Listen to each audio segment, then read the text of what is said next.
โดยขอเชิญทุกท่านกราบพระรัตนตรัยเนาะนะโมตัสสะภะคะวะโตอะระหะโตสัมมาสัมพุทธัสสะนะโมตัสสะภะคะวะโตอะระหะโตสัมมาสัมพุทธัสสะนะโมตัสสะภะคะวะโตอะระหะโตสัมมาสัมพุทธัสสะอะระหังสัมมาสัมพุทโธภะคะวาพุทธังภะคะวันตังอภิวาเทมิสวากขาโตภะคะวตาธัมโมธัมมังนามัสสามิสุปฏิปันโนภะคะวะโตสาวกสังโฆสังฆังนะมามิขอเชิญอีเมลกับพระรัตนตรัยเป็นภาษาลาวได้บ่เอ่ยเจ้ายินดีเจ้าสาธุขอนอบน้อมแด่พระผู้มีพระภาคเจ้าผู้ไกลจากกิเลสตรัสรู้ชอบได้ด้วยพระองค์เองพระผู้มีพระภาคเจ้าผู้เป็นพระอรหันต์ดับเพิ่งกิเลสเพิ่งทุกข์สิ้นเชิงตรัสรู้ชอบได้ด้วยพระองค์เองข้าพระเจ้าขออภิวาทพระผู้มีพระภาคเจ้าผู้รู้ผู้ตื่นผู้เบิกบานพระองค์นั้นพระธรรมเป็นธรรมที่พระผู้มีพระภาคเจ้าตัดไว้ดีแล้วข้าพระเจ้าขอนมัสการพระธรรมพระสงฆ์สาวกของพระผู้มีพระภาคเจ้าปฏิบัติดีแล้วข้าพเจ้าขอนอบน้อมพระสงฆ์สาธุค่ะกับพระอาจารย์และเชิญน้องพ่อน้องพงษ์ดำเนินรายการเจ้าตามที่ได้เว้ามาเนาะแบบที่ว่าน้องสิงห์ว่าอยากเข้าใจลึกซึ้งเกี่ยวกับเรื่องจิตสุดท้ายที่ว่าเฮาจะเป็นจังได๋ในจิตสุดท้ายที่เฮาก็ได้เว้ามาประมาณ 2-3 อาทิตย์นี้แล้วเนาะแต่ก็ยังบ่ลึกซึ้งเพราะว่าในจิตสุดท้ายแท้ๆจะเป็นจังได๋นั้นเฮายังบ่ฮู้เพราะว่าเฮาใช้ชีวิตอยู่ประจำวันอยู่ทุกมื้อนี้ก็บ่ฮู้ว่าอิหยังจะเกิดขึ้นบางทีเฮากำลังเบิ่งกำลังได้ยินเสียงแต่จิตนั้นก็จักไปไสบ่รู้สึกตัวหรือว่าคิดหยังแล้วก็ลืมเห็นหยังแล้วก็สิ่งที่เฮาเห็นอยู่ทางหน้าบางครั้งก็บ่เห็นไปได้ยินเสียงแทนจะสลับซับซ้อนกันไประหว่างเห็นแล้วก็ได้ยินบัดนี้เวลาเฮาสิเว้าบ่เป็นภาษาบ้านเฮาเนาะตายมาอีหลีจิตสุดท้ายอันนี้ว่าจิตสุดท้ายในหลักการที่ความในขณะที่จะตายสิ่งสุดท้ายแบบว่าเป็นสมมุติมรณะเฮาก็ยังบ่แน่นอนว่าเฮากำลังจะคิดหยังตอนนั้นแล้วเฮาจะไปไสตอนนั้นก็ได้ยินได้เรียนฟังมาว่าคิดดีคิดไปทางกุศลก็จะไปในบ่อนดีจะไปเป็นเทวดาหรือไปเป็นพรหมชั้นใดชั้นหนึ่งแต่เฮาก็คือจะบ่ถึงขั้นนั้นดอกเนาะแต่คันคิดไปในทางที่บ่ดีที่เป็นอกุศลก็จะไปอยู่ในอบายภูมิแต่เฮาจะเฮ็ดจังไดล่ะที่สิว่าให้จิตหรือว่ารักษาจิตใจของตัวเองให้เป็นกุศลหรือว่าบำเพ็ญภาวนาเรียนรู้ให้จิตเป็นกุศลคิดหาแต่สิ่งที่ดีงามอันนี้ก็ขอเชิญพี่ๆน้องๆเนาะให้ความคิดความเห็นแต่ละคนคิดเห็นมาแนวใดแล้วก็อยากขอเชิญน้องพงษ์เนาะที่เพิ่นเข้าใจในการอธิบายเข้าใจพระธรรมเข้าใจในจิตที่เพิ่นเคยอธิบายแล้วก็เพิ่นก็เคยเว้าให้เฮามาแล้วก็ขอความเห็นจากท่านอาจารย์ต่อไปที่เพิ่นจะแนะนำเฮาที่เพิ่นจะสั่งสอนเฮาขอเชิญน้องพงษ์เนาะว่าได้ตอนนี้ก่อนท่านพงษ์สิเว้าขาน้อยก็ขออนุญาตเว้ากับท่านนางศรีสมพรจักหน่อยหนึ่งมีคำถามว่าคันเฮาเก็บเงินทีละเล็กทีละน้อยทีละเล็กทีละน้อยทีละมื้อนี่มื้อนี้ก็เก็บมื้ออื่นก็เก็บไปเรื่อยๆนี่ยกยอดไปเรื่อยๆสุดท้ายเฮาสิมีเงินหลายบ่ก็คิดว่ามีได้ท่านอาจารย์เพราะว่าคันเฮาจะเก็บเริ่มจากสลึงนึงเนาะบ่ต้องว่าคิดเด้เอาว่าความจริงเด้ว่าเฮาเก็บไปทีละเล็กทีละน้อยทีละเล็กทีละน้อยนี่นะสิหลายบ่สุดท้ายมันก็ต้องมีหลายก่อนมื้อที่เริ่มต้นเก็บนั่นแหละบัดทีนี้คันเฮาบ่เก็บเลย มื้อนี้เฮาได้มา100นึงเฮาก็ใส่หมดเลยมื้ออื่นก็ใส่หมดเลยมื้อฮื้อก็ใส่หมดเลยบัดตอนสุดท้ายสิเป็นจังได๋มีเงินหรือบ่มีเงิน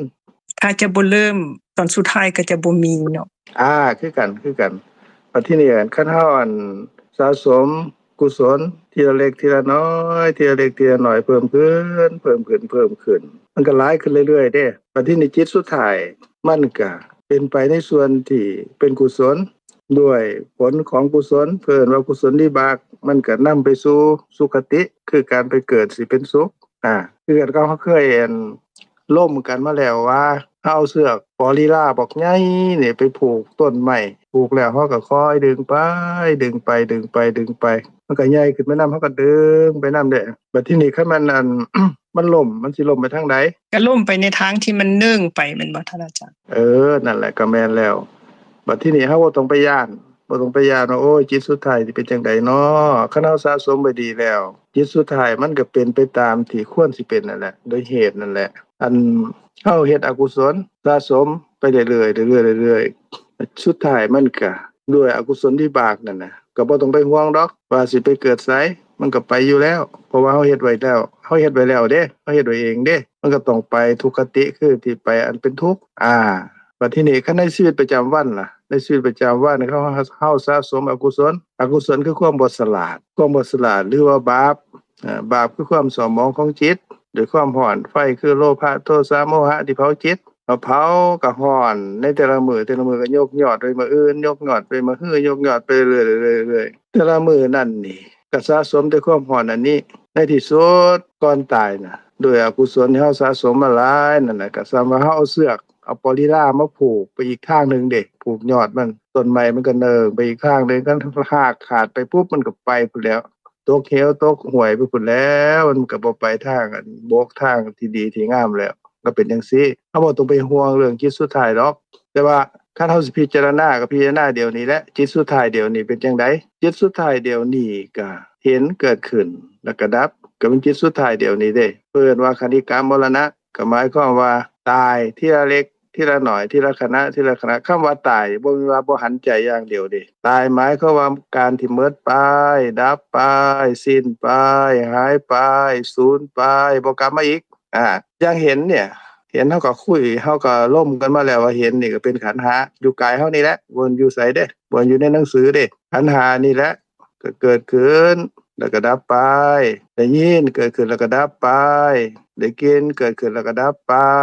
หูรสทางลิ้นเกิดขึ้นแล้วก็ดับไปหูสิ่งกระทบสัมผัสทางกายเกิดขึ้นแล้วก็ดับไปคิดนึกถึงเรื่องราวต่างๆถึงสิ่งที่ปรากฏทางใจเกิดขึ้นแล้วก็ดับไปเด้อันนี้มันเกิดขึ้นแต่ละทางทางตาก็เฉพาะทางตาเด้มันบ่ประสงค์กับทางหูทางจมูกทางลิ้นทางกายทางใจเด้มันเกิดขึ้นหัวลมทีละทางอันหนึ่งทางหนึ่งเกิดขึ้นดับไปแล้วทางใหม่จึงเกิดขึ้นใน6ทางนี่แหละอย่างใดอย่างหนึ่งก็แสดงว่าอันที่มันเกิดขึ้นแล้วนั่นมันดับไปนั่นก็คือว่าเบิดไปหายไปสิ้นไปอันหายไปสิ้นไปดับไปบ่กลับมาอีกนั่นล่ะเพิ่นเอิ้นว่าเป็นอันคณิกามรณะก็หมายความว่าตายทีละขณะเดียวนี้แหละบัดนี้หลังจากคันแล้วนี่3ขณะจิตที่เกิดดับนั่นน่ะเฮาสอบเฮาอยากได้บ่ในรูปในเสียงในกลิ่นในรสในสัมผัสหรือว่าเรื่องราวที่นึกคิดเฮาอยากได้บ่เฮาติดของต้องการบ่อันคันเกิดขึ้นเพิ่นว่าเป็นโลภะความติดของเป็นอกุศลเด้อกุศลแปลว่าบ่ฉลาดนั่นแหละนะก็สะสมในจิตน่ะซ้ำๆกันอีก7เทื่ออันนี้ก็เป็นการสะสมยกยอดไปสวนะจิตที่1หรือว่าสะสมในจิตเทื่อที่1ดับไปก็สะสมในจิตเทื่อที่2เทื่อที่2ดับไปก็สะสมในจิตเทื่อที่3เกิดขึ้นดับไปก็สะสมในจิตขณะที่4เกิดขึ้นดับไปก็สะสมในขณะที่5ขณะที่5เกิดขึ้นดับไปก็สะสมในขณะที่6ขณะที่6เกิดขึ้นสะสมในจิตในขณะนั้นก็ดับแล้วก็สะสมสืบต่อไปในขณะจิตที่7จบก็สะสมในอันเพิ่นเอิ้นว่าสะสมสันดานคำว่าสันดานแปลว่าสภาพที่มันเกิดดับสืบต่อสะสมอยู่ในใจอยู่ในจิตนั่นแหละอันนี้ก็สำเร็จเป็นอกุศลเด้เป็นโลภะแล้วคันเห็นคันได้ยินได้กินลิ้มรสถูกต้องสัมผัสนึกคิดแล้วนี่มันดับแล้วก็บ่เป็นดับเด้เฮาบ่ฮู้เด้3ขณะจิตคือกันคันบ่เป็นที่พอใจในรูปในเสียงในกลิ่นในรสในสัมผัสก็สะสมความบ่พอใจเพิ่นว่าโทสะที่เกิดขึ้นก็เป็นอกุศลเด้คือกันสะสม7ขณะสืบต่อกันไปก็สะสมเด้อันคันบ่ฮู้ตามความเป็นจริงนี่เฮาก็หลงในอารมณ์นั้นๆว่าเป็นเฮาเห็นเฮาได้ยินได้กินลิ้มรสถูกต้องสัมผัสนึกคิดเป็นสิ่งที่เที่ยงเป็นอัตตาตัวตนของเฮาของเขาบ่ฮู้ตามความเป็นจริงโมหะก็สะสมคือกันเด้อในจิตในสวนะนั้น7ขณะคือกันหรือว่าเกิดขึ้น เห็นได้ยินได้กินลิ้มรสถูกต้องสัมผัสนึกคิดในชีวิตประจำวันเฮานี่แหละเกิดขึ้นก็ดับไป3ขณะจิตเฮาก็ฮู้ว่าเห็นเป็นเห็นเด้นี่ได้ยินเป็นได้ยินเด้นี่บ่แม่นเฮาเด้นี่คือสิ่งที่เฮาได้ยินสิ่งที่เฮาเห็นปรากฏให้เห็นนั่นก็เป็นเพียงแต่สิ่งที่เป็นอารมณ์ซื่อๆเด้นี่บ่แม่นเฮาเด้นี่มันเกิดขึ้นแล้วก็ดับเด้นี่ดับแล้วก็บ่เหลืออยู่ได้นี่มันตายไปแล้วได้นี่บ่ยังได้นี่บ่เป็นสิ่งหนึ่งสิ่งใดได้นี่เฮาฮู้ตามความเป็นจริงจั่งซี้เพิ่นว่าเป็นความเข้าใจถูกเห็นถูกก็เป็นปัญญาเกิดขึ้นก็สะสมในจิตคือกัน7ขณะคือกันขณะที่1เกิดขึ้นดับไปก็สะสมในขณะที่2เกิดขึ้นดับไปก็ตามลำดับจนฮอดขณะที่7นั่นแหละนะอันนี้เป็นการสะสมเด็กอันนี้ก็เป็นกิจสุดท้ายในชีวิตประจำวันในแต่ละขณะเด้เพิ่นว่าเป็นคณิกามรณะอันนี้ก็เป็นการตายที่ชัดแจ้งชัดเจนคำว่าชัดแจ้งชัดเจนก็คือว่าเป็นการตายอีหลีตายอีหลีก็หมายความว่าคันเห็นเกิดขึ้นแล้วดับไปนี่คือขันธ์5นั่นแหละก็เกิดขึ้นก็ดับไปบ่เหลืออยู่เด้บ่กลับมาอีกเด้บ่กลับมาอีกจังได๋ข้อยก็เดี๋ยวข้อยก็เห็นอีกเห็นอีกมันคนละขณะเด้คนละขณะแล้วก็เป็นคนละขันธ์5ที่เกิดขึ้นอีกเด้อันเก่าดับไปเบิดแล้วบ่ยังแล้วอันใหม่เกิดขึ้นก็ดับคือกันบัดทีนี้ก็ดับไปจังซี่ตลอดเวลาคันเฮาเข้าใจตามความเป็นจริงจังซี่นี่เพิ่นว่าความเข้าใจอันนี้เอิ้นว่าปัญญาเกิดขึ้นอันนี้ก็เข้าใจคณิกามรณะก็จิตสุดท้ายคือกันอันจิตสุดท้ายอันนี้มันก็สิโฮมไปได้ยกยอดไปตามที่เขาน้อยถามน่ะมื้อนี้ก็ยกยอดไปมื้ออื่นเฮาหาเงินมื้อนี้ได้เฮาก็ยกยอดได้มื้ออื่นยกยอดไปมื้ออื่นก็หาไปก็ยกยอดไปเรื่อยเด้ยกยอดบัญชีไปเรื่อยทั้งขาดทุนทั้งกำไรก็ยกยอดไปบัดที่นี้ไปฮอดจิตสุดท้ายสิ้นสุดความเป็นบุคคลนี้ในภพนี้ชาตินี้เพิ่นว่าจุติจิตอันนี้ก็จิตสุดท้ายคือกันเพิ่นว่าสมมุติมรณะก็หมายความว่าสิ้นสุดความเป็นบุคคลนี้ในภพนี้ชาตินี้คันเกิดขึ้นแล้วก็ดับตอนนี้แหละอันที่เฮาสะสมในคณิกามรณะน่ะในสวนาจิตน่ะในส่วนที่เป็นอกุศลก็ดีในส่วนที่เป็นกุศลก็ดีมันก็สิมาปรากฏตอนนี้แหละตอนก่อนสิตายนี่เพิ่นว่าอาสันนวิถีเนี่ยนะในส่วนนี้นี่หรือว่าอาสันนกรรมนี่สิมาปรากฏมาโฮมกันที่หม้องนี้เลยนี่เฮาปิดบัญชีเรียบร้อยแล้วนี่หม้องนี้สิมายกยอดไปขาดทุนกำไรแล้วนี่จุติจิตเกิดขึ้นหมายความว่าจิตที่เกิดขึ้นเป็นจิตสุดท้ายของศาสตร์นี่นะที่เฮาคุยกันที่เฮาร่วมกันนี่ว่าจิตสุดท้ายนี่นะคันเกิดขึ้นแล้วก็ดับพอดับไปปุ๊บก็สิ้นสุดความเป็นบุคคลนี่ในภพนี้ชาตินี้ได้บัดด้วยกุศลวิบากหรืออกุศลวิบากนั้นก็สินำไปสู่การเกิดในภพต่อไปสืบต่อคันว่าต่อไปในภพต่อไปเพื่อปฏิสนธิภาษาบาลีปฏิสนธิว่าสืบต่อจากภพนี้ไปสู่ภพต่อไปด้วยวิบากจิตอันนั้นแหละคันอกุศลก็ไปคือขน้อยเว้าให้ฟังนั่นแหละคันเป็นกุศลก็ไปคือขน้อยเว้าให้ฟังนั่นแหละอันนี้ก็เป็นจิตสุดท้ายเพิ่นว่าเป็นสมมุติมรณะสมมุติว่าตายแต่ว่าบ่ตายอีหลีเด้เพราะหยังเพราะว่าคำว่าตายอันนี้เป็นชื่อเป็นสมมุติซื่อๆอันนี้ความหมายอันนึงความหมายอีกอันนึงก็คือว่าบ่แม่นตายอีหลีพอจุติจิตเกิดขึ้นดับไปสิ้นสุดความเป็นบุคคลนี่ในภพนี้ชาตินี้แล้วก็ไปเกิดอีกเด้ด้วยอกุศลวิบากจิตหรืออกุศลวิบากจิตนั่นก็นำไปสู่การเกิดเพิ่นเลยเอิ้นว่าเป็นสมมุติมรณะเป็นการสิ้นสุดไปหมดไปหายไปสิ้นไปบ่เหลืออยู่ของขันธ์5นี้ในภพนี้บัดที่นี้คันเฮาฮู้แจ้งเห็นจริงตามลำดับฮู้ว่าแต่ละขณะนี้มีตั้งแต่สภาพธรรมะเนาะนี่เป็นความว่างเปล่าจากความเป็นเฮาของเฮาตัวตนของเฮาเนาะทอกันหมดเลยกายนี้ที่เฮายึดมั่นถือมั่นว่าเป็นของเฮาเป็นเฮาตัวตนของเฮานั่นแท้อีหลีแท้ที่จริงแล้วมันก็เป็นธรรมะเนาะคือกันหมดเลยแต่ละขณะนี่ก็เป็นจังซี่เป็นจังซี่มีแต่ความเป็นอนัตตาเพราะว่าเกิดขึ้นแล้วก็ดับไปแล้วมันก็บ่เหลืออยู่อันบ่เหลืออยู่นั่นมันก็บ่อยู่คือเก่าบ่อยู่หม้องเก่ามันก็เปลี่ยนไปจากเก่าแล้วการที่มันบ่ยั่งอยู่คือเก่าเพราะมันเกิดระดับแล้วบ่เหลืออยู่แล้วนั่นมันสิเป็นอัตตาบ่ได้มันสิเป็นของเฮาบ่ได้มันสิเป็นเฮาตัวตนของเฮาบ่ได้สิเป็นสัตว์เป็นบุคคลเป็นผู้นั้นผู้นี้หรือว่าเป็นอัตตาตัวตนของบุคคลนั้นบุคคลนี้ก็บ่ได้เป็นหยังจังบ่ได้เพราะมันบ่มีแล้วเป็นหยังจังบ่มีแล้วเพราะมันดับไปแล้วมันเกิดขึ้นบ่เหลือแล้วมันสูญไปแล้วมันสิ้นไปแล้วมันว่างเปล่าแล้วมันบ่ยั่งคือเก่าแล้วเฮาสิไปยึดมั่นถือมั่นในสิ่งที่บ่มีว่ามีก็บ่ได้ในสิ่งที่ว่างเปล่าว่าเป็นตัวเป็นตนก็บ่ถึกในสิ่งที่สูญไปแล้วสิ้นไปแล้วบ่มีแล้วเฮาว่าเป็น สิ่งที่บ่ศูนย์ก็บ่ได้อันนั้นคือความจริงก็เป็นไปทุกๆขณะเดียวนี้ความเข้าใจอันนี้เกิดขึ้นตามลำดับจนถึงที่สุดก็ฮู้อย่างแจ่มอย่างแจ้งแล้วโอ้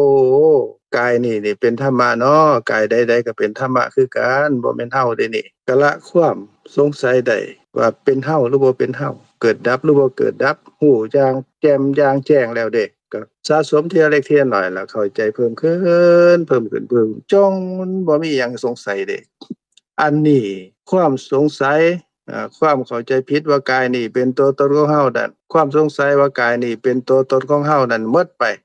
บ่เหลืออยู่แล้วอันนี้เพิ่นก็เป็นเพิ่นเอิ้นว่าเป็นสมุเฉทมรณะเด้เป็นการตายที่แท้จริงคือกันโดยการดับความเห็นผิดเด้ดับความเห็นผิดว่ากายนี้เป็นตัวตนของเฮาเพิ่นว่าบรรลุความเป็นพระโสดาบันตัวโสดาปัตติมรรคเกิดขึ้นก็ดับความเข้าใจผิดว่ากายนี้เป็นตัวตนของเฮาได้เกิดขึ้นเพียงขณะจิตเดียวเด้เกิดเทื่อเดียวเท่านั้นแหละเพราะว่ามันถึงที่สุดแล้วเด้มีความแก่ความกล้ามีความสุขงอมเต็มที่แล้วโฮมมาตั้งแต่ตอนฟังพุ่นแหละตอนฟังตอนพิจารณาไตร่ตรองเข้าใจทีละเล็กทีละน้อยคือกันกับเฮาสะสมเงินนั่นแหละจนสุดท้ายโอ้มีหลายอีหลีเด้พอเบิ่งแล้วอ้าวบ่ยากบ่จนละศาสตร์นี่เป็นเศรษฐีมหาเศรษฐีแล้วโอ้ยสบายแล้วอันนั้นคือสุดท้ายเด้เป็นการสะสมความเข้าใจถูกเห็นถูกนี่ละจนถึงที่สุดแล้วก็เห็นแจ่มเห็นแจ่มเห็นแจ้งจังซี่อันนี้ก็เป็นจิตสุดท้ายคืออันดับความเห็นผิดบ่เข้าใจผิดแล้วว่ากายนี้เป็นตัวตนของเฮาเกิดขึ้นเทื่อเดียวขณะจิตเดียวเท่านั้นแล้วก็ดับความเห็นผิดบ่กลับมาอีกแล้วจากนั้นก็โสดาปัตติผลก็เกิดขึ้นสืบต่อบ่มีหยังมาขันเด้เพราะว่าบ่ขันก็ทำกิจ ดับความเห็นผิดนั่นแหละได้อย่างแจ่มอย่างแจ้งแล้วมีนิพพานเป็นอารมณ์เด้อันนี้ก็เป็นอัน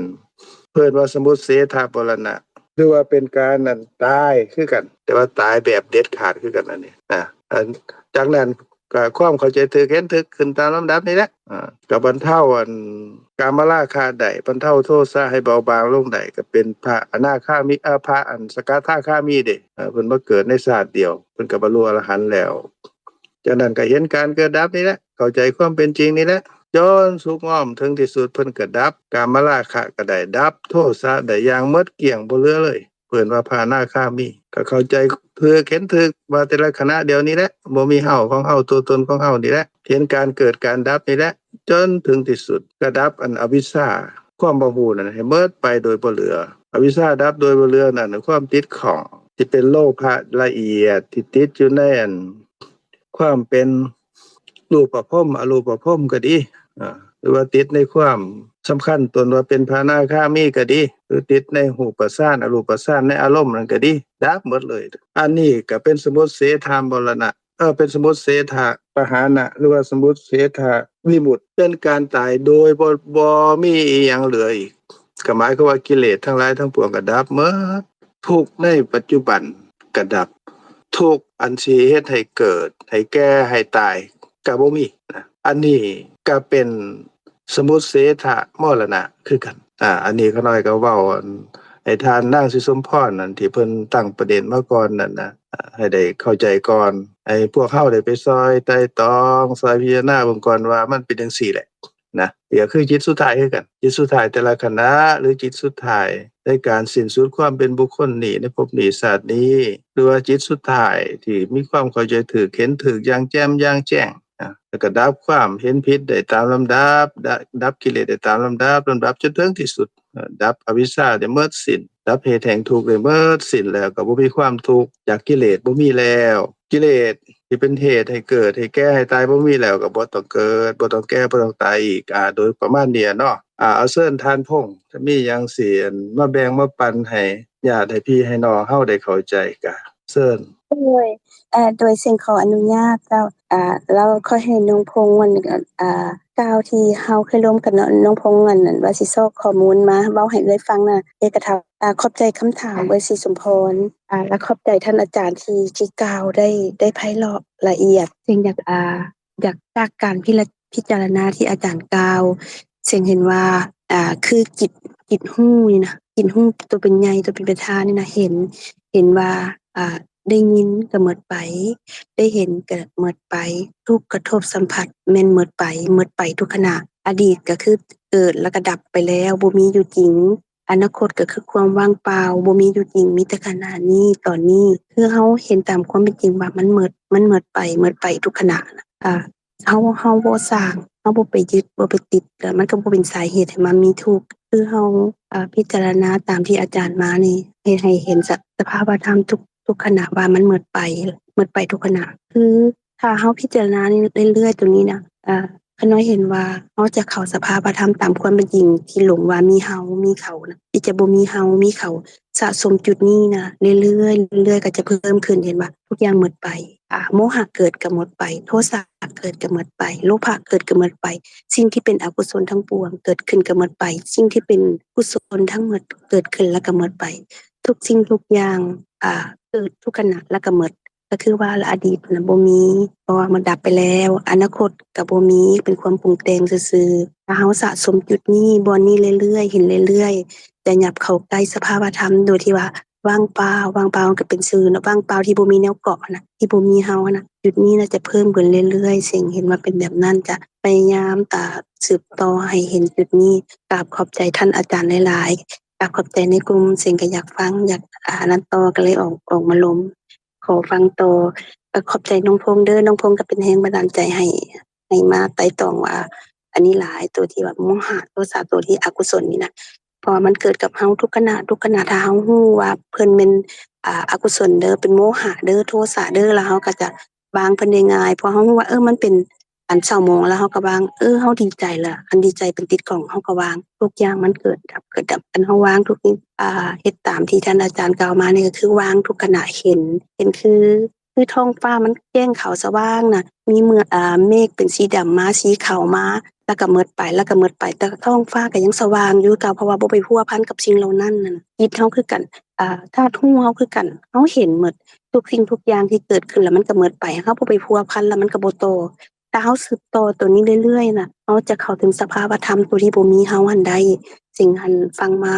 สิ่งไต่ตองมาจังซี่ที่อาจารย์เว้ามานี่นะสิ่งกราบขอบใจท่านอาจารย์หลายๆสิ่งจะสืบต่อพิจารณาตรงนี้เพิ่มจ้ะเชิญน้องพงษ์ต่อเลยเด้อ เจ้าโดยขอกราบสบายดีท่านอาจารย์และกราบสบายดีนำทุกท่านอยู่ในกลุ่มเนาะโดยก่อนอื่นหมดขอนั้นอนุโมทนานำประเด็นที่ตาแมวได้ตั้งขึ้นเนาะโดยก็เป็นประเด็นที่น่าสนใจหลายและก็เป็นประเด็นที่ว่าเฮาควรที่จะยกขึ้นมาแล้วก็ทบทวนแล้วทบทวนอีกเนาะเพราะว่าโดยความที่เฮาสะสมฝ่ายอกุศลไว้หลายเนาะแล้วก็เพียงตั้งแต่การมาตึกตองพิจารณากุศลเป็นบางครั้งคราวแน่นอนว่าก็คงจะบ่เพียงพอที่จะเอาชนะอกุศลที่ว่าเฮาสะสมมาอย่างล่วงหลายอยู่ในขันธสันดานของเฮาเนาะและขน้อยเองก็ขอกราบขอบใจและกราบอนุโมทนาในการอนุเคราะห์ของท่านอาจารย์ที่ได้อธิบายสาธยายในประเด็นของการสะสมสภาพธรรมะต่างๆเนาะและมีการเปรียบเปรยคือการเป็นการสะสมเสบียงเงินก็เป็นการเปรียบเปรยที่เฮ็ดให้เห็นภาพและก็เข้าใจง่ายขึ้นเนาะก็คือว่าถ้าเฮาสะสมอันใดก็คงจะเป็นสิ่งนั้นแหละที่จะมาปรากฏอยู่ในขณะจิตสุดท้ายถ้าว่าขน้อยเข้าใจถูกเนาะโดยเพราะว่าโดยความที่ทุกอย่างเป็นอนัตตาก็คือทุกอย่างบ่สามารถบังคับบัญชาได้บ่ได้อยู่ในอำนาจการบังคับบัญชาของสิ่งใดสิ่งหนึ่งเนาะจิตทุกๆขณะที่เกิดขึ้นแล้วก็ดับไปอยู่ในทุกๆขณะตอนนี้ก็เป็นอนัตตาจิตที่จะเกิดขึ้นในอนาคตก็เป็นอนัตตาเช่นเดียวกันเพราะฉะนั้นก็ขน้อยเลยคือเห็นคำของท่านอาจารย์ที่ว่าแล้วก็แม่นม่วนหลายเนาะที่ท่านอาจารย์บอกว่าเฮาบ่ต้องไปกังวลดอกว่าจะเป็นจิตฝ่ายใดประเภทใดที่จะมาเกิดอยู่ในตอนที่ว่าเฮาใกล้จะตายเนาะหรือว่าจิตสุดท้ายนั้นสิเป็นแบบใดเพราะว่ากังวลไปก็บ่สามารถเปลี่ยนแปลงได้เนาะกังวลไปก็จิตสุดท้ายก็จะเกิดขึ้นตามเหตุที่เฮาสะสมเนาะที่สุดท้ายที่จะเกิดขึ้นก็เป็นอนัตตาเช่นเดียวกันเฮาบ่สามารถเลือกได้บังคับได้ว่าให้จิตสุดท้ายเฮา เป็นกุศลบ่หรือว่าเป็นอกุศลหรือว่าเป็นแบบใดเนาะแต่ว่าในทางกลับกันอย่างที่ท่านอาจารย์ท่านได้กล่าวเนาะว่ามันก็คงจะขึ้นกับว่าเฮาสะสมเหตุในปัจจุบันนี้เป็นแบบใดท่านอาจารย์ก็ได้เปรียบเปรยได้ดีหลายเนาะคล้ายๆคือว่าเฮาบ่ถ้าว่าเฮาบ่จำเป็นต้องยกถึงสมมุติมรณะก็คือว่าจิตสุดท้ายของภพชาตินี้เนาะทุกๆขณะนี้ก็คือว่าเฮาก็ตายอยู่ทุกๆขณะคณิกะมรณะจิตทุกประเภทเกิดขึ้นและก็ดับไปตายอยู่ทุกๆขณะก็คงจะเว้าได้ว่าพวกเฮามีชีวิตอยู่เพียงตั้งแต่1ขณะจิตเท่านั้นมีเรือนซ่านบ้านซองยศถาบรรดาศักดิ์ตำแหน่งเป็นพี่เป็นน้องเป็นผู้นั้นผู้นี้ก็เพียงตั้งแต่1จิตขณะเดียวเป็นหยังคือว่าแบบนั้นเพราะว่าในความคิดข้อยน้อยก็คือว่าเพียงตั้งแต่ว่าจิตสุดท้ายของภพชาตินี้ก็คือจุติจิตเนาะโดยเกิดขึ้นมาในขณะใดแปลว่าความเป็นบุคคลนี้ความเป็นคนนี้ความที่ว่าเฮามีสิ่งนี้ต่างๆอยู่ในภพชาตินี้ก็หมดไปทันทีเพราะว่าเพียงตั้งแต่จุติจิตเกิดขึ้นขณะจิตต่อไปก็เป็นปฏิสนธิจิตทันทีก็แล้วแต่กุศลอกุศลเนาะว่าสิไปปฏิสนธิอยู่หม้องใดอาจจะเป็นโอปาปาติกะกำเนิดไปเป็นเทวดาก็เป็นได้เนาะอาจจะไปเป็นอยู่ในคันมารดาของผู้อื่นก็ได้เนาะเพียงแต่1ขณะจิตเดียวไวที่สุดเนาะโดยเพราะฉะนั้นการเกิดขึ้นดับไปของจิตความเป็นไปของจิตเกิดดับอยู่ทุกๆขณะนี้ก็โชคดีที่ว่าพวกเฮาได้มารับรู้ในสิ่งนี้เนาะเพราะว่าถ้าว่าบ่มีการตรัสรู้ของพระสัมมาสัมพุทธเจ้าบ่มีการสังคายนาพระธรรมแล้วก็เผยแผ่พระธรรมต่อมาเฮาก็บ่สามารถที่จะรับรู้แล้วก็เข้าใจแล้วก็คงจะหลงผิดไปเนาะเพิ่มพูนความหลงผิดไปสะสมอยู่ในจิตอยู่ในใจเรื่อยๆบ่จบบ่สิ้นก็หาความจบความสิ้นบ่ทั้งบ่ได้เลยเนาะก็ถือว่าเป็นบุญแล้วก็เป็นกุศลวิบากเนาะที่ว่าพวกเฮาได้มาศึกษาตัวข้อยน้อยเองก็ยังเป็นผู้ศึกษาใหม่ก็มีหลายสิ่งหลายอย่างที่ข้อยน้อยได้เรียนรู้นำหลายๆทานนำท่านอาจารย์และพี่ๆน้องๆท่านอื่นๆอยู่ในกลุ่มนี้เนาะข้อยน้อยก็ขอแสดงความรู้บุญคุณมานำสุดซึ้งเนาะโดยเฉพาะมีการจัดตั้งการสนทนาธรรมะนี้ข้อยน้อยก็เห็นว่าเป็นเรื่องประเสริฐหลายที่ว่าเฮาจะได้มีโอกาสได้แลกเปลี่ยนได้เพิ่มพูนความเข้าใจได้สนทนากันในหลายๆประเด็นเนาะโดยข้าน้อยอยากขอยกประเด็นที่ว่าเซ็งเพิ่นได้กล่าวตั้งแต่อาทิตย์ก่อนเนาะที่ว่าอยากมีความเข้าใจเพิ่มเติมเกี่ยวกับโลภะว่าที่ว่าเฮาเว้าว่าโลภะชีวิตของเฮาเป็นไปด้วยโลภะตั้งแต่คันว่าภายในมื้อหนึ่งก็ตั้งแต่เช้าจนฮอดค่ำเนาะแทบว่าจะตลอดเวลานะเซ็งเพิ่นมีความประสงค์ที่จะอยากเข้าใจเพิ่มเกี่ยวกับลักษณะของโลภะเพื่อที่จะคล้ายๆลักษณะที่แบบว่าจับตัวโจรให้ถูกเนาะเพราะว่าโลภะนี่ก็มีลักษณะคล้ายๆเป็นแบบหมู่ติดอยู่นำเฮาอยู่ตลอดเวลาข้อยน้อยเลยอยากขอความเมตตาและความอนุเคราะห์นำท่านอาจารย์เนาะข้อยน้อยอยากแสดงความเข้าใจของตัวเองต่อกับประเด็นนี้แล้วก็ขอรบกวนนำท่านอาจารย์ซอยแก้ไขซอยอนุเคราะห์ข้อยน้อยว่าสิ่งที่ข้อยน้อยเข้าใจว่าถูกผิดประการใดก็เพื่อที่เป็นการจะเพิ่มพูนความเข้าใจ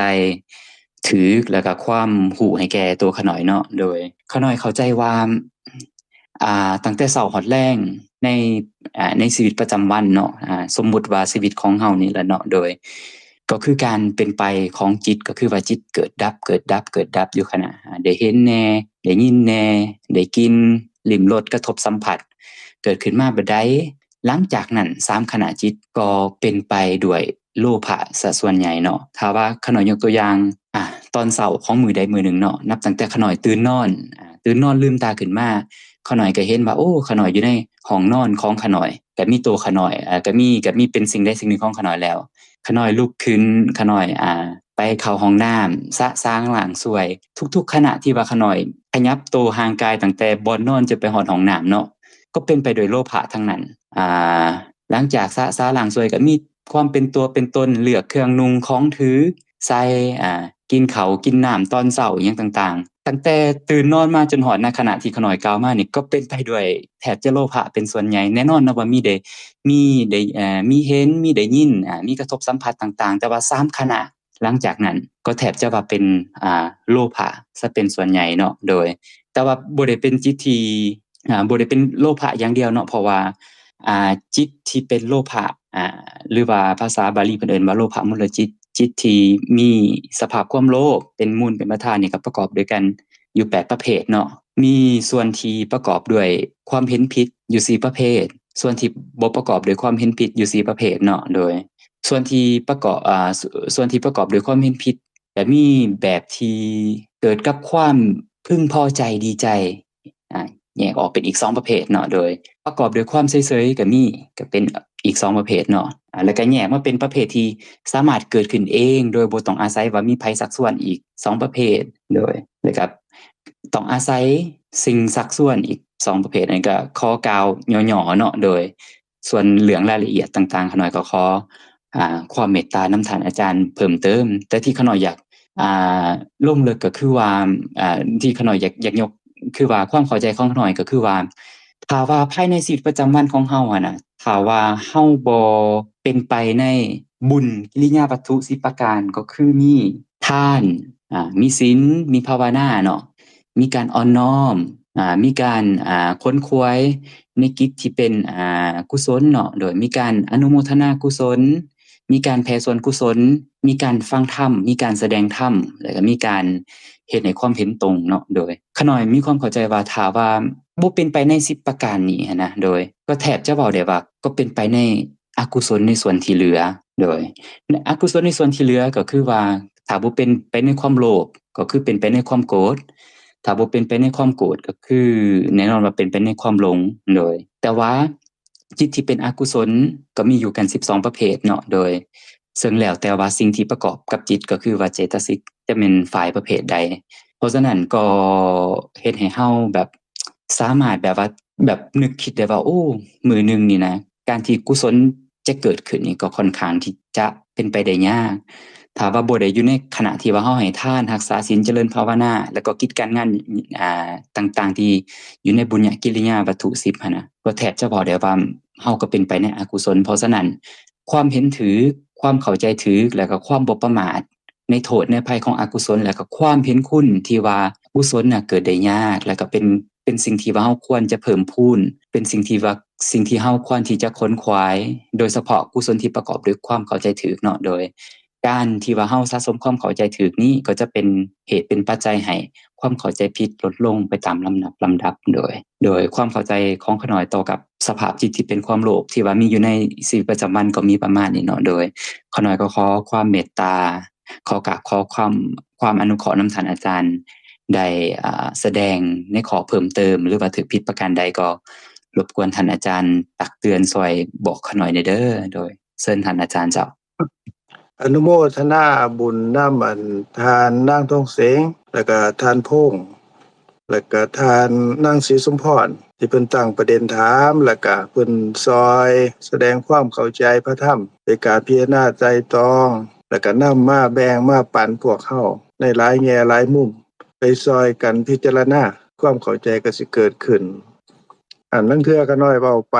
ในมุมหนึงก็อาจสิยังบ่ทันเข้าใจปัดทานนางทองเสงก็ดีทานพงษ์ก็ดี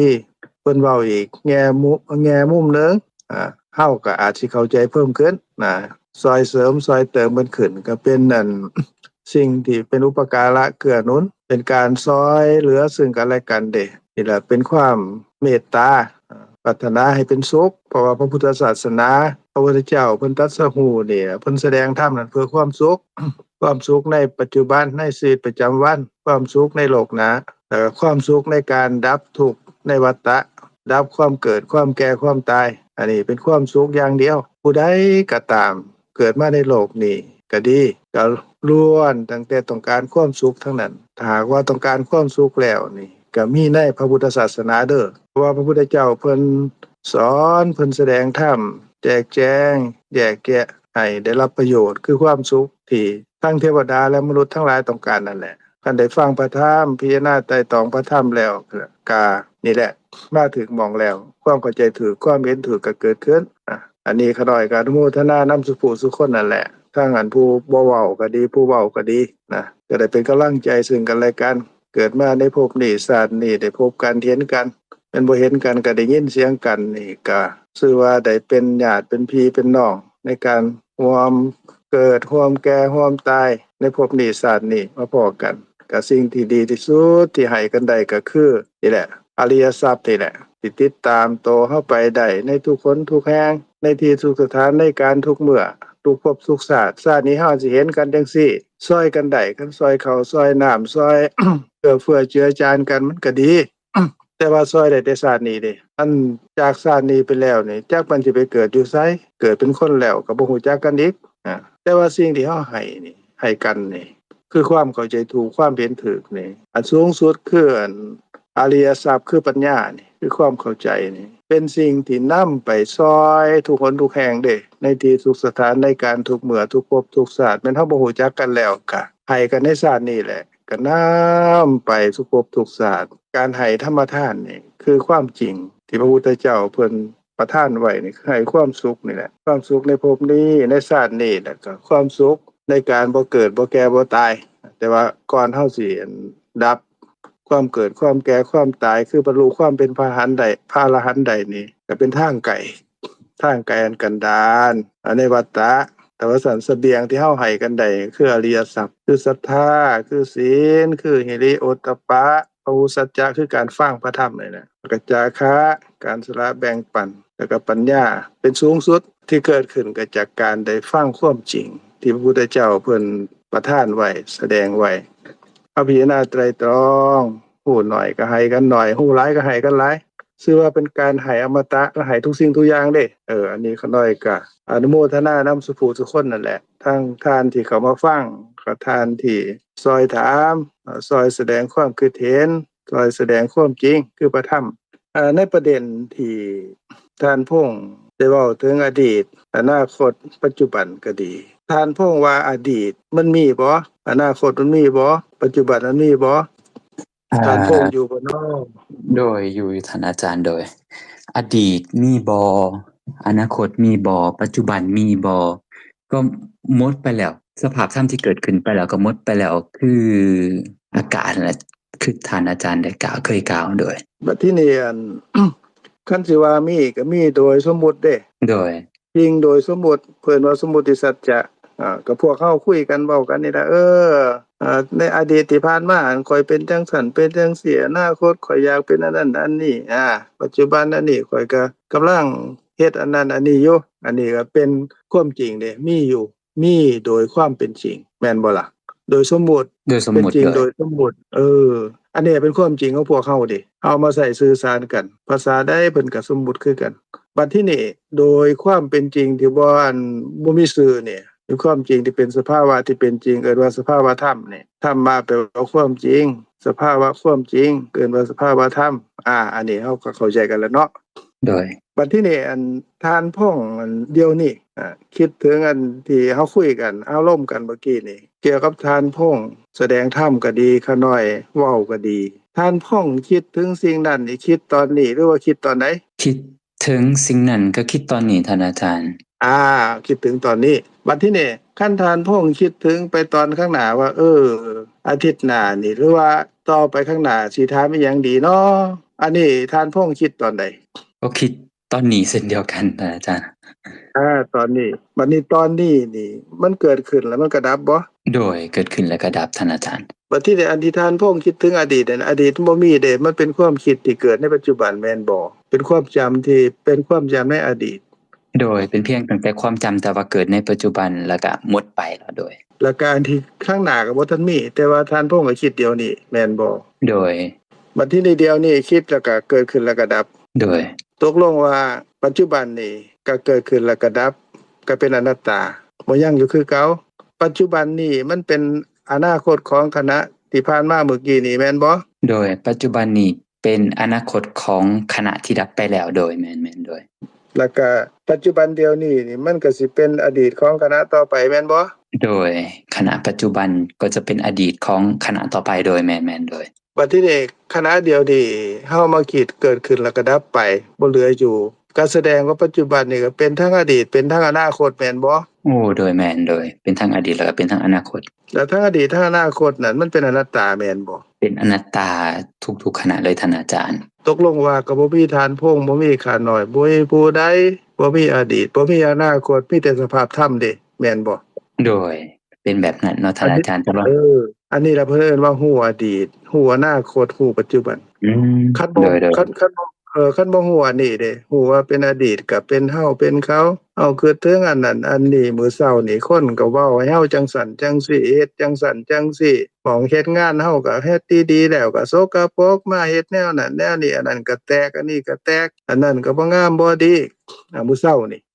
อันมื้อหน้าต่อไปนี่ข้อยสิเฮ็ดจังซั่นเฮ็ดจังซี่อ้าวกับคิดแต่เดี๋ยวนี้แหละแม่นบ่โดยก็เป็นความคิด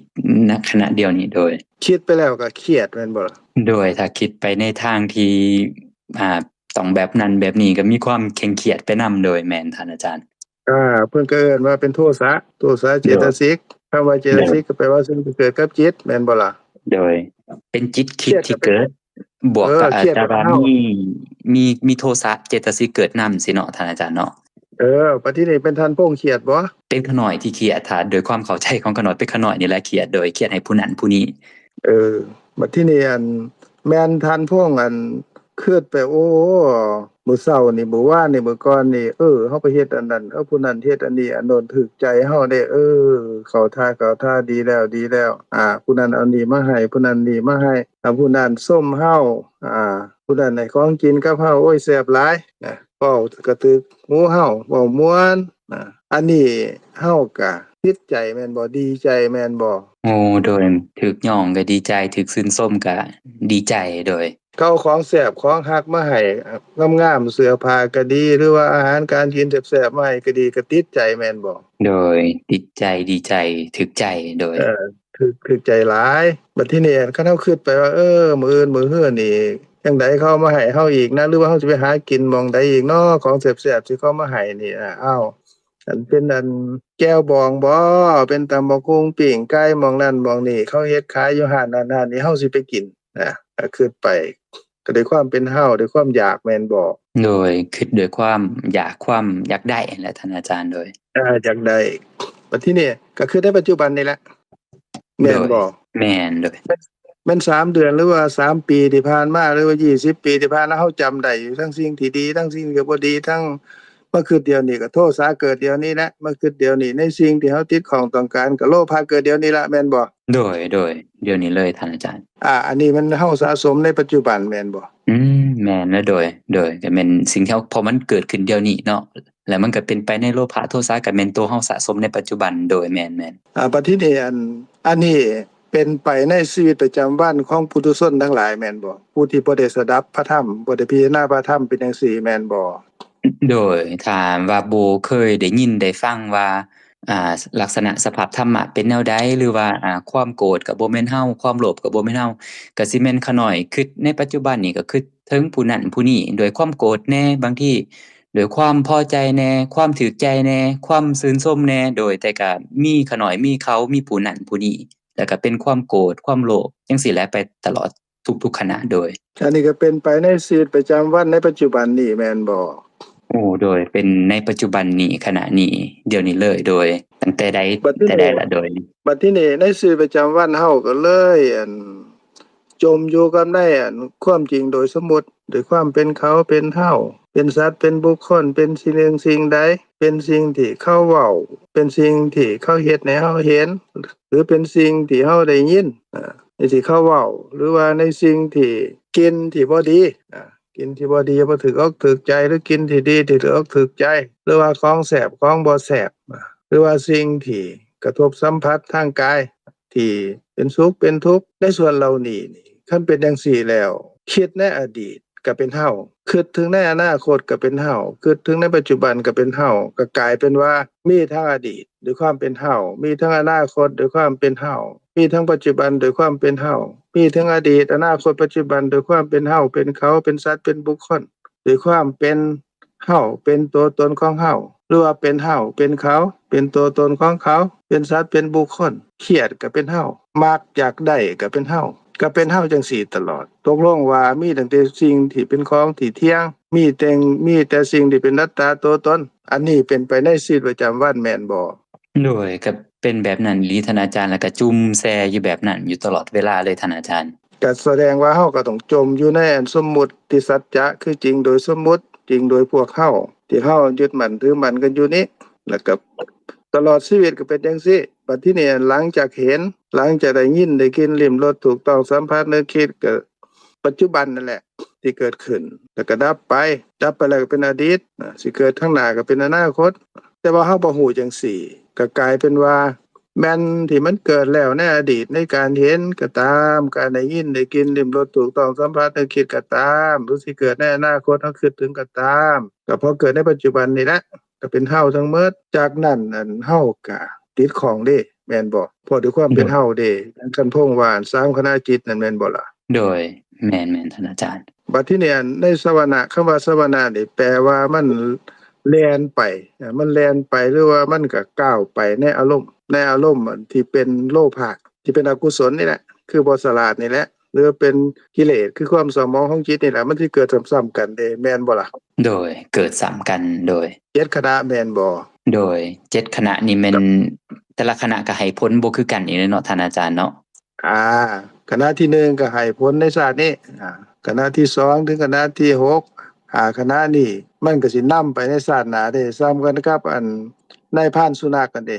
นายพรานสุนัขมันก็ไล่เนื้อมันก็แล่นนำไปกัดอยู่นั่นล่ะฮอดท่านยามใดก็กัดยามนั้นแหละบ่จบบ่สิ้นเด้แม่นบ่ล่ะโดยส่วนคณะที่7น่ะคณะที่7ก็นำไปสู่การเกิดเด้ในภพต่อไปคือปฏิสนธิอันตกลงว่าเฮาสะสมความติดของโลภะเกิดเทื่อนึงนี่ก็สะสมในจิตในสวนะ7คณะนั้นก็บ่มีอิหยังที่เป็นของว่างเปล่าเด้บ่มีอิหยังที่เป็นของโมฆะเด้ขาน้อยว่าว่างเปล่านั่นคือว่างเปล่านั่นแหละแต่ว่ามันเกิดขึ้นแล้วก็ดับแต่ว่าขาน้อยหมายถึงว่าบ่มีอิหยังเป็นโมฆะเด้แม่นบ่ที่อาจารย์หมายถึงนี่แปลว่าโลภะเกิดขึ้นขณะนึงแล้วหรือว่าอกุศลเกิดขึ้นขณะนึงนี่จังได๋ก็ต้องตามเฮาไปบ่ว่าสิเป็นปัจจุบันนี้บ่ว่าสิเป็นชาติต่อไปหรือว่าต่อไปเรื่อยๆเลยแม่นบ่เป็นโมฆะสิเนาะโดยแสดงว่าแบบนี้เนาะบ่โมฆะโดยแต่ว่าสวนะจิตที่1คันเพิ่นให้ผลเพิ่นก็ให้ในชาตินี้คันบ่ให้ผลเพิ่นก็เป็นโมฆะนั่นแหละแต่ว่าอันที่2ถึงอันที่6อันนี้เพิ่นบ่โมฆะเด้เพิ่นสินำเจ้าไปเด้แม่นบ่โดยติดตามไปทุกภพทุกชาติเด้จนกว่าพุ่นละจนกว่าเจ้าสิออกไปในอวกาศคือว่าพ้นจากโลกไปนี่ก็คือบรรลุความเป็นพระโสดาบันนั่นแหละเพิ่นเนือจังนำไปบ่ฮอดตัวโดยแล้วในที่สุดเป็นพระอรหันต์นั่นก็บ่เฮ็ดให้เกิดก็บ่แก่บ่ตายอันนั้นก็อีกอันนึงบัดนี้เนี่ย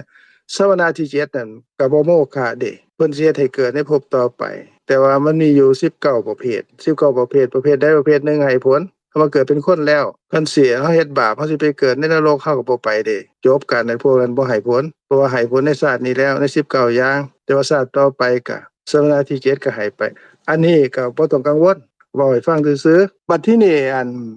โทสะก็คือกันเด้โทสะก็แบบเดียวกันนั่นแหละโมหะก็แบบเดียวกันนั่นแหละก็สะสมในสวนะหลังจากที่เฮาเห็นได้ยินได้กินลิ้มรสถูกต้องสัมผัสนึกคิดแล้วก็ความเข้าใจคือกันปัญญาเกิดขึ้นก็สะสม7คณะคือกันอันที่ขาน้อยเว้าให้ฟังนี่แปลว่าจังได๋หมายความว่าจังได๋ก็หมายความว่าเห็นแต่ละเทื่อที่เกิดขึ้นนี่คันสติบ่ระลึกรู้ก็หมายความว่าเฮาบ่ฮู้ตามความเป็นจริง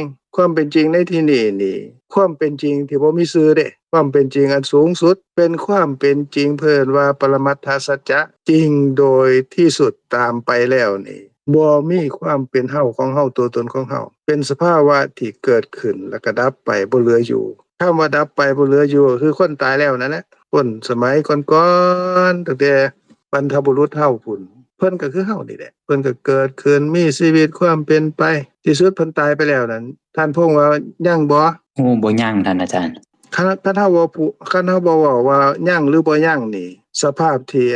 บ่ยังเป็นจังได๋บ่มีชื่อโดยต่อให้สิเฮาว่ายังบ่ยังหรือว่าเอ่ยชื่อบ่เอ่ยชื่อกับบ่ยังก็กับความเป็นจริงก็คือว่าบ่ยังอยู่โดยอันนั้นแหละเพิ่นว่าการเกิดดับเป็นอนิจจังอันนี้ก็เป็นชื่อของธรรมะเด้ เป็นสมุติสัจจะคือกันเป็นชื่อของธรรมะแต่บ่แม่นธรรมะเด้แต่ว่าโตธรรมะคืออันบ่ยั่งอยู่นั่นแหละคือบรรพบุรุษของเฮาทั้งหลายบ่ว่าสมัยใดนี่นะคนยุคนั้นสมัยนั้นสมัยนี้เฮาเรียนประวัติศาสตร์แม่นบ่ล่ะโดยยังบ่บ่ยังเนาะโดยบ่ยังในความเป็นจริงแล้วบ่ยังเนาะโดยบ่ยังน่ะเพิ่นว่าสภาพธรรมคือสภาพความเป็นจริงแม่นเฮาบ่เว้าว่าบ่ยังแม่นเฮาบ่เว้าว่าสภาพความเป็นจริงบ่มีชื่อความบ่มีเป็นจังไดก็เป็นจังซั่นแหละนั่นคือความเข้าใจที่เกิดขึ้นโดยบ่มีชื่อเด้ที่พระพุทธเจ้าเพิ่นแสดงว่าแต่ละขณะเกิดขึ้นแล้วก็ดับไปบ่เหลืออยู่คือเกิดดับแล้วก็บ่มีเบิดไปแล้วหายไปแล้วสิ้นไปแล้วสูญไปแล้วสิ้นไปแล้วก็หมายความว่าอันนี้แหละอันคำเว้าเขาน้อยเว้าเมื่อกี้เป็นสมมุติเป็นชื่อธรรมะแต่โดยสภาพที่ชื่อของธรรมะหุ้มอยู่นั่นน่ะคือบ่มีความเป็นเฮาเป็นเขาเป็นสัตว์เป็นบุคคลบ่มีความเป็นของเฮาเป็นตัวตนของเฮาบ่มีความเป็นเขาเป็นสัตว์เป็นบุคคลเป็นตัวตนของเขาบ่มีความเป็นใดๆทั้งสิ้นคันว่าเป็นใดๆทั้งสิ้นแล้วเป็นอิหยังเป็นธรรมะเป็นความจริงคือเป็นสภาวะที่ว่างเปล่าจากความเป็นเฮาของเฮาตัวตนของเฮาคือเดี๋ยวนี้เด้ท่านพงษ์โดยแสดงว่าที่ปัจจุบันนี้ขน้อยสมมุติว่าคิดหาสิ่งใดสิ่งหนึ่งคิดอยากเครียดให้ผู้นั้นผู้นี้ที่ว่าคำว่าความเครียดความโกรธหรือว่าผู้นั้นผู้นี้ก็เป็นสื่อของธรรมะแต่ว่ากะโตธรรมะอีหลีหันแม่นเขาเกิดขึ้นแล้วก็ดับความโกรธเกิดขึ้นแล้วก็ดับแม่นแบบนี้บ่ท่านอาจารย์บ่มีท่านพงษ์อยู่ในหันบ่มีความโกรธบ่มีความรักความชังอิหยังในหันมันเป็นสภาพรักก็เป็นสภาพรักสภาพรักชังก็เป็นสภาพชังมันเกิดกับจิตแล้วมันก็ดับแล้วบ่มีเหลืออยู่แล้วมันสิเป็นท่านพงษ์ได้จังได๋โดยมันก็ว่างเปล่าจากความเป็นฐานพงษ์เป็นขาน้อยเป็นสัตว์เป็นบุคคลเป็นหยังๆก็บ่เป็นแล้วมันก็เป็นจังแต่สภาพที่อันคือว่าอันแบบเดียวกับคนบรรพบุรุษของเฮาเนาะเรียนประวัติศาสตร์นั่นแหละว่าผู้นั้นผู้นี้ผู้โน้นก็คือจังมีอยู่แต่ว่าบ่มีเด้โดยบัดที่นี่เฮาเข้าใจเดี๋ยวนี้ก็คือเข้าใจในอดีตก็ว่างเปล่าจังซี่แหละอนาคตก็ว่างเปล่าปัจจุบันก็ว่างเปล่าจากหยังว่างเปล่าจากความเป็นสัตว์เป็นบุคคลเป็นตัวตนเป็นเฮาเป็นเขาคันสิเว้าถึงชื่อธรรมะก็ว่างเปล่าจากจิตเจตสิกละลูกจิตคือสภาพหูเจตสิกที่เกิดกับจิตกับพวกโลภะโทสะโมหะหรือว่าปัญญาที่เกิดขึ้นฮู้ก็ฮู้ประกายของเฮาที่โฮมกันนี่แหละเป็นหม่องเกิดของจิตนี่แหละคันสิกระจายออกไปเป็นชื่อของธรรมะก็ว่าเป็นขันธ์ห้ารูปขันธ์เวทนาขันธ์สัญญาขันธ์สังขารขันธ์วิญญาณก็เว้าไปแต่โดยที่แท้แล้วก็มารวมลงในอย่างเดียวเด้รวมลงในปัจจุบันนี่เด้ปัจจุบันที่เกิดขึ้นแล้วก็ดับไปก็ว่างเปล่าจากความเป็นจิตเจตสิกและรูปจากความเป็นขันธ์ห้าจากความเป็นรูปขันธ์นามขันธ์เพิ่นว่าขันธ์สองจากความเป็นรูปเป็นนามจากความเป็นเฮาของเฮาตัวตนของเฮาอันนี้คือปัจจุบันนี่เด้จังสั่นเพิ่นจังให้พิจารณาปัจจุบันเนี่ยอันใดเกิดขึ้นปรากฏในแต่ละขณะในแต่ละทางบ่ต้องไปย้านบ่ต้องไปกังวลว่ามันสิบ่ทันจังไดมันก็ทันเพราะว่าอดีตมันก็ว่างเปล่าอยู่แล้วเป็นธรรมะอนาคตก็เป็นธรรมะว่างเปล่าปัจจุบันอันใดปรากฏอันนั้นแหละได้ยินขาน้อยเว้าก็ขันธ์ห้านั่นล่ะเกิดสภาพรู้คือโสตวิญญาณหรือว่าการได้ยินภาษาเฮาเรียกว่าการได้ยินเกิดขึ้นนั่นน่ะมันก็มีทั้งรูปเป็นที่เกิดของจิตที่ได้ยินนั่นแหละมันก็มีทั้งเวทนาความรู้สึกมีทั้งสัญญาก็มีทั้งสิปรุงแต่งมาผสมกันเข้าไปพวกผัสสะที่เป็นเจตสิกเจตนาความจงใจเอกคตาความมีอารมณ์เป็นหนึ่งสีวิตินสีเจตสิกสีวินตริยะเจตชีวิตินทริยะเจตสิกที่เกิดขึ้นรักษาสภาพของเจตสิกกับจิตให้ยังคงอยู่หรือมนสิการะการใส่ใจอันนี้ก็เป็นสังขารเป็นปรุงแต่งแล้วก็สภาพหูคือการได้ยินนั่นก็เป็นวิญญาณขันธ์ตกลงว่าบ่ต้องไปกังวลว่าโอ้มันบ่ทัน จังได๋ก็ทันเพราะว่าจังได๋ทันก็คันบ่เห็นท่านก็ได้ยินคันท่านบ่ได้ยินท่านก็ได้กินบ่ได้กินท่านก็หูรสทางลิ้น คันบ่ฮู้ทางนั้นก็ฮู้ทางกายคันบ่ฮู้ทางกายท่านก็คิดทางใจจังได๋มันก็ขันธ์ห้านั่นแหละเกิดขึ้นแต่ว่าพิจารณาว่าปัจจุบันนี่แหละที่มันเกิดขึ้นแล้วมันก็ดับบ่มีเฮาในส่วนเหล่านั้นอันนี้ก็เป็นความเข้าใจถูกความเห็นถูกก็สะสมในจิต หลังจากนั้นแหละ7ขณะคือกันอันนี้เพิ่นว่าเป็น การสะสมแล้วก็เป็นบารมีคำว่าบารมีก็แปลว่า สภาพความเข้าใจถูกเห็นถูกสิเฮ็ดให้เฮาถึงฟังใดฟังนี้ฟังด้วยความเป็นเฮาเด้ฟังด้วยสมมุติสัจจะด้วยความเป็นเฮาของเฮาตัวตนของเฮาเว้าอยู่นี่ก็เป็นเฮาเว้าคิดก็เป็นเฮาคิดได้ยินก็เป็นเฮาได้ยินเห็นก็เป็นเฮาเห็นถ้าบ่เป็นเฮาสิเป็นผู้ใดดีใจก็เป็นเฮานี่แหละเสียใจก็เป็นเฮานี่แหละเฮามีเงินมีทองมีทรัพย์สมบัติมีลูกมีเมียมีลูกมีหลานเหลนนั่นนี่ก็เป็นของเฮาอันนี้เป็นฟังเฮาเด้ฟังเฮาเฮ็ดบาปเฮ็ดบุญก็เป็นเฮานี่แหละผู้ใดล่ะสิเฮ็ดคันบ่แม่นเฮาอันนี้ก็เป็นฟังเฮานี่หมายความว่าฟังที่เป็นไปกับความร้อนในชีวิตประจำวันเป็นความทุกข์ตัวเผาใจเด้ด้วยไฟคือความติดของโลภะบ่ได้ตามนั้นก็โทสะเกิดเพราะบ่ฮู้ตามความเป็นจริงว่าบ่มีเฮาบ่ฮู้ว่าเกิดแล้วก็ดับทุกขณะก็เผาใจในชีวิตประจำวันก็บ่เป็นความสุขแล้วแต่ว่าคันฮู้ตามความเป็นจริงว่าแต่ละขณะนี่โอ้มีแต่เป็นธรรมะทั้งนั้นตัวนี้เฮาก็อยู่กับสิ่งเหล่านั้นแหละ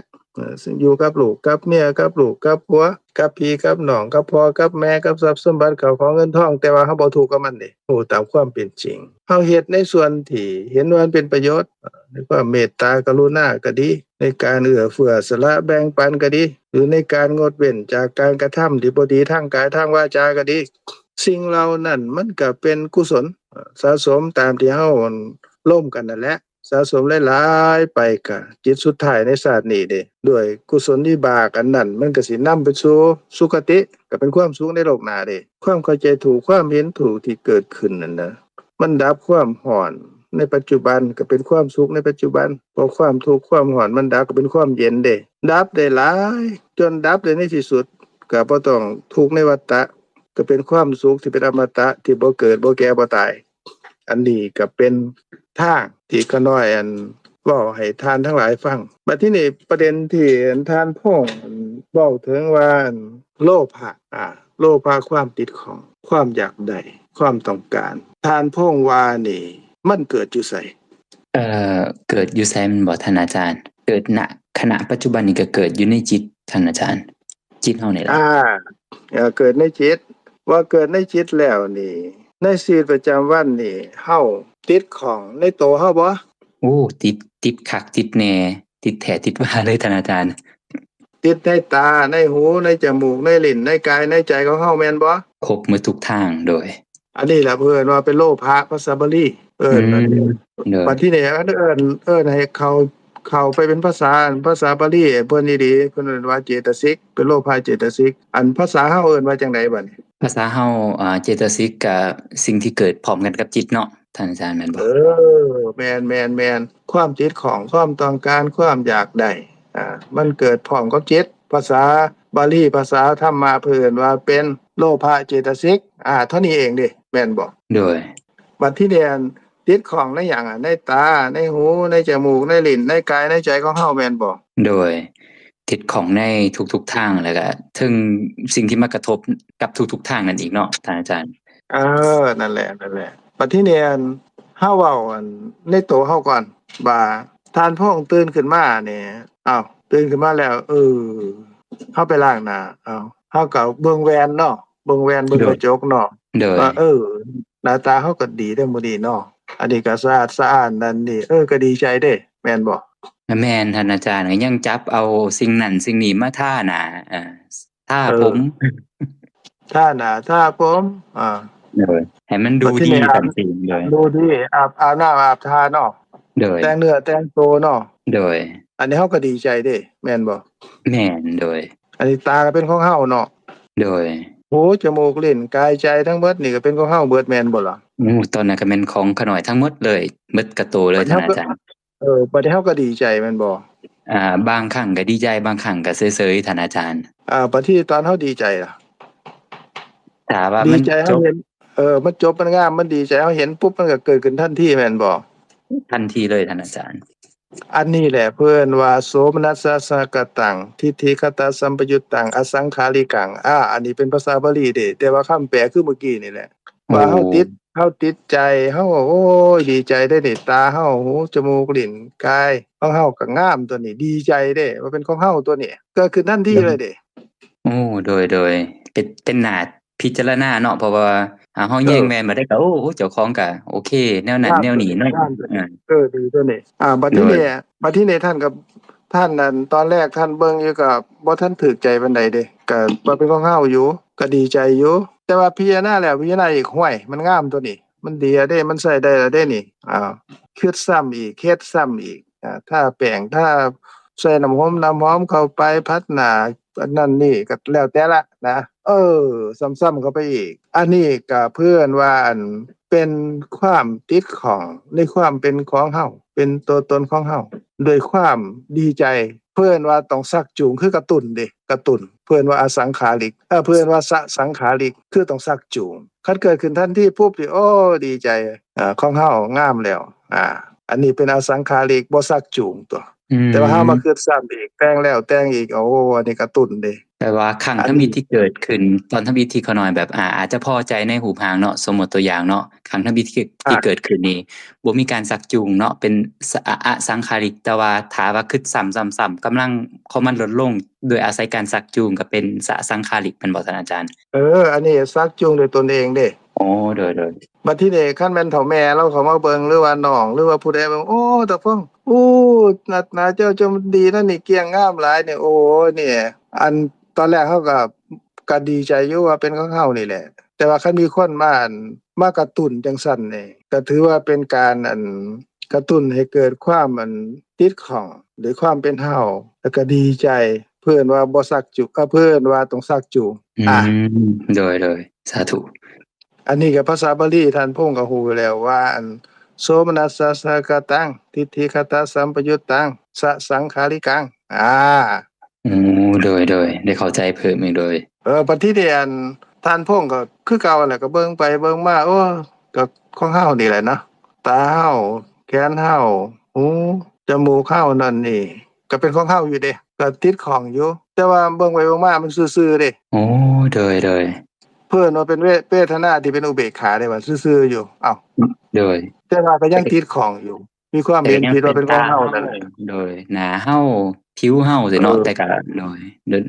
เดินไปซื่อๆสิเนาะโดยสาธุคันฮู้ปั๊บทันทีเลยก็บ่มีผู้ใดชักจูงเด้โดยคันเอาไปคิดซ้ำอีกก็ซื่อๆแต่ว่าเป็นของเฮานั่นแหละก็สร้างมันเถอะเว้ยก็เป็นอุเบกขาโดยสมมุติว่าท่านพงษ์ไปเบิ่งอีหยังนี่ทางนอกเอาไปเห็นหม้องที่เฮาไปโอ้จะมันงามหลายเด้อสิไปเบิ่งอยู่อเมริกาไปเบิ่งอีหยังน้ำตกอีหยังเพิ่นนั่นน่ะแองอะไรเนาะแองการาเนาะโดยโอ้ยงามหลายโอ้เป็นตาซ่อนดีใจอันนั้นดีใจเฮาได้เห็นเฮาได้เห็นเด้โอ้ดีใจงามคักเห็นปุ๊บก็บ่ต้องมีคนมาซักมาจูงดอกติดใจเลยหรือว่ามีคนมาเว้าให้ฟังหม้องนั้นหม้องนี้งามเห็นบ่นี่เขาก็ติดใจอันนี้ก็ซักจูงบัดนี้คันท่านพงไปที่เทื่อที่2ที่3ที่4มันก็งามอยู่ก็เฮานี่ล่ะเห็นแต่ว่าซื่อๆเด้โดยมันก็เป็นอุเบกขาเด้บัดนี้บัดที่นี่อันต่อมาเฮาในตาหูจมูกลิ้นกายของเฮานี่แหละนะผมขนเล็บฟันหนังเฮานี่แหละเฮาก็มีความดีใจอยู่แต่ว่าเฮาบ่เห็นผิดเด้บ่เห็นผิดว่าเป็นตัวตนของเฮาเด้เห็นว่าเป็นธรรมะอันนี้เพิ่นว่าโสมนัสสะสะกะตังทิฏฐิคตาวิปยุตตังเด้บ่ประกอบด้วยความเห็นผิดสิเนาะท่านอาจารย์เนาะเห็นว่าเป็นเพียงตั้งแต่รูปสภาพรวมกันของรูปประกายจังซี่บ่ท่านอาจารย์เป็นเพียงแต่สิ่งที่ปรากฏซื่อๆเด้เป็นเพียงแต่รูปเป็นรูปเด้เนี่ยเป็นการประกอบกันเข้าของดินน้ำลมไฟสีกลิ่นรสโอชาตัวนี้บ่แม่นเฮาเด้นี่เป็นสภาวะธรรมเด้นี่คือความเข้าใจถูกกันแหละเกิดขึ้นแต่ว่าก็ยังเป็นไปในส่วนของความติดของอยู่แต่ว่าบ่เห็นผิดโดยติดของอยู่ว่าเป็นของเฮาแต่ว่าเฮาบ่เห็นผิดว่ามันเป็นสิ่งที่เที่ยงหรือเป็นอัตตาตัวตนแต่ก็ติดใจอยู่ยังมีความติดใจแต่ว่าเห็นแล้วว่าเป็น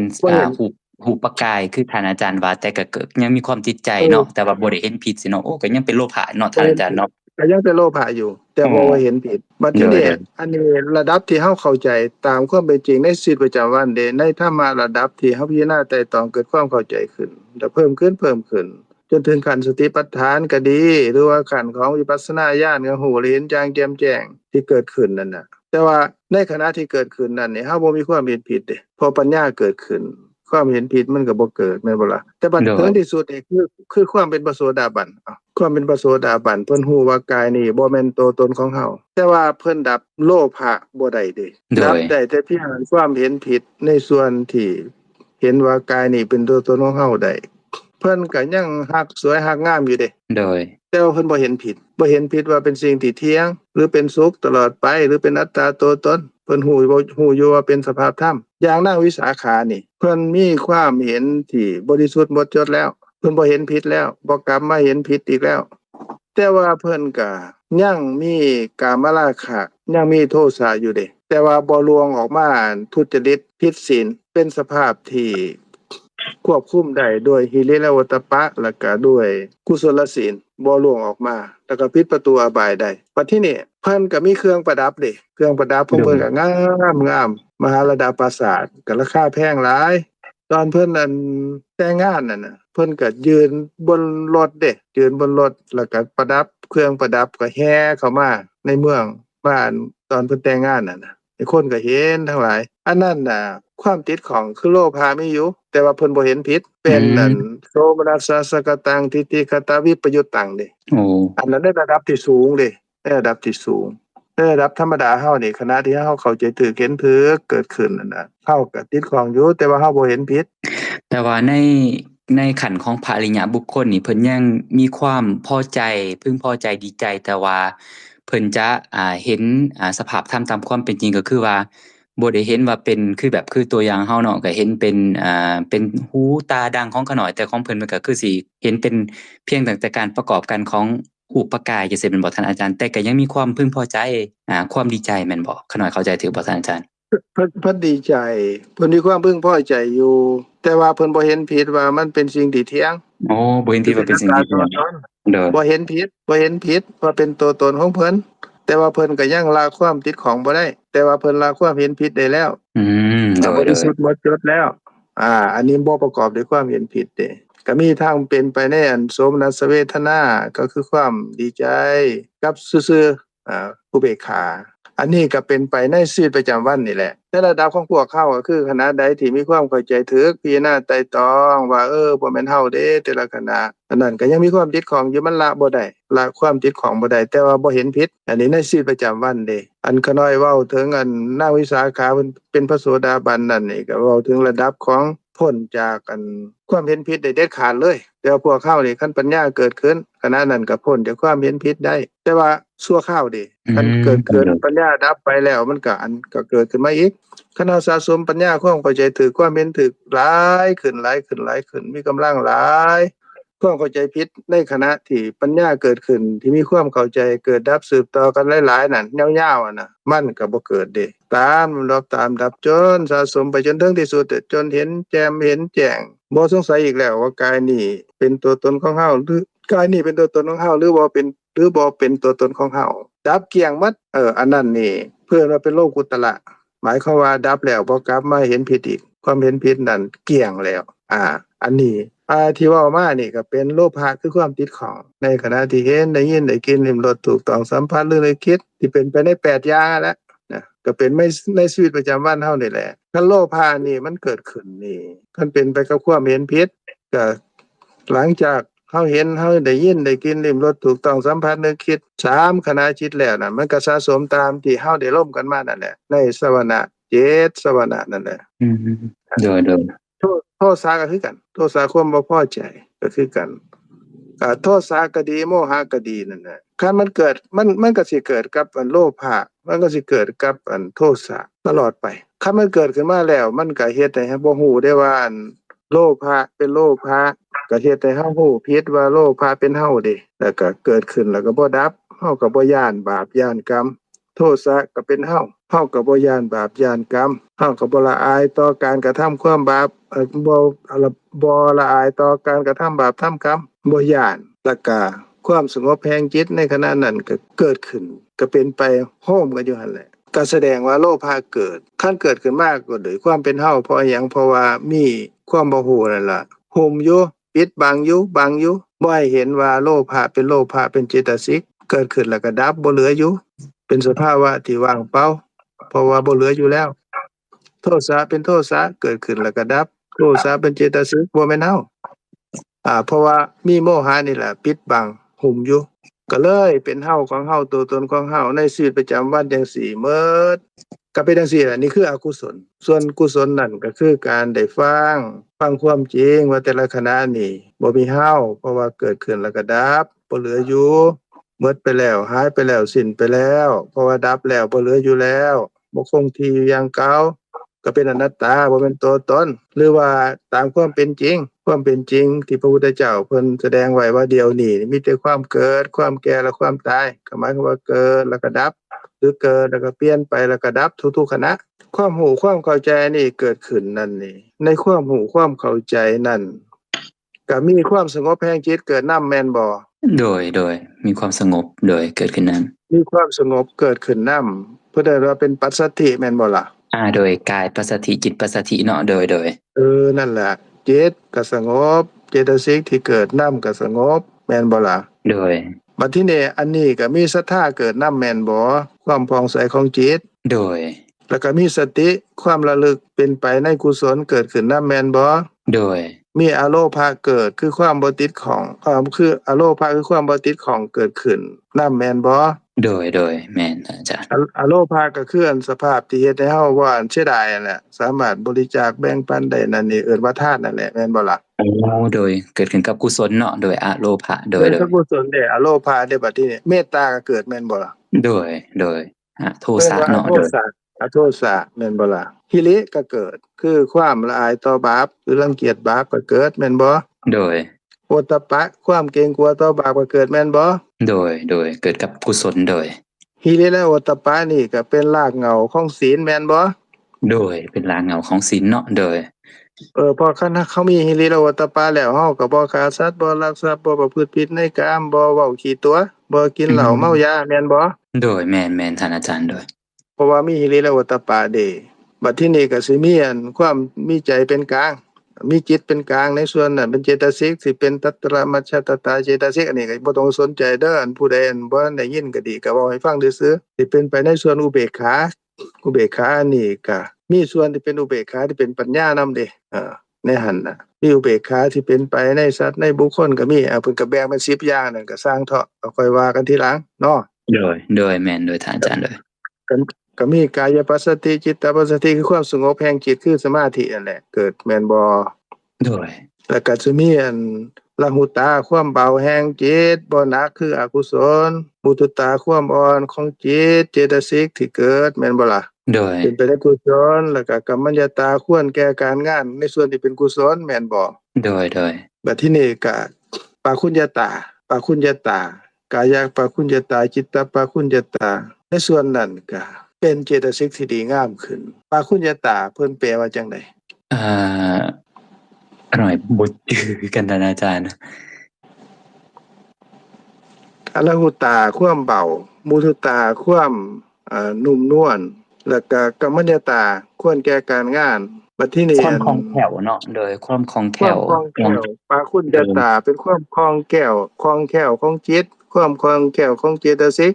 หมายความว่าเป็นไปในส่วนที่คล่องแคล่วในส่วนที่เป็นกุศลแม่นบ่ล่ะโดยบัดทีนี้จิตตุชุกตากายุชุกตาจิตตุชุกตาแปลว่าความซื่อตรงของจิตของเจตสิกที่เป็นไปในส่วนที่เป็นกุศลแม่นบ่โดยอันขน้อยที่เว้ามานี่ความเข้าใจถูกความเห็นถูกที่ว่าเป็นปัญญาเจตสิกนั่นนี่มันก็สิมีทั้งศีลเกิดร่วมนำแม่นบ่โดยมีทั้งศีลเกิดร่วมนำโดยกุศลศีลเนาะเกิดร่วมนำแม่นบ่เป็นกุศลศีลแม่นบ่โดย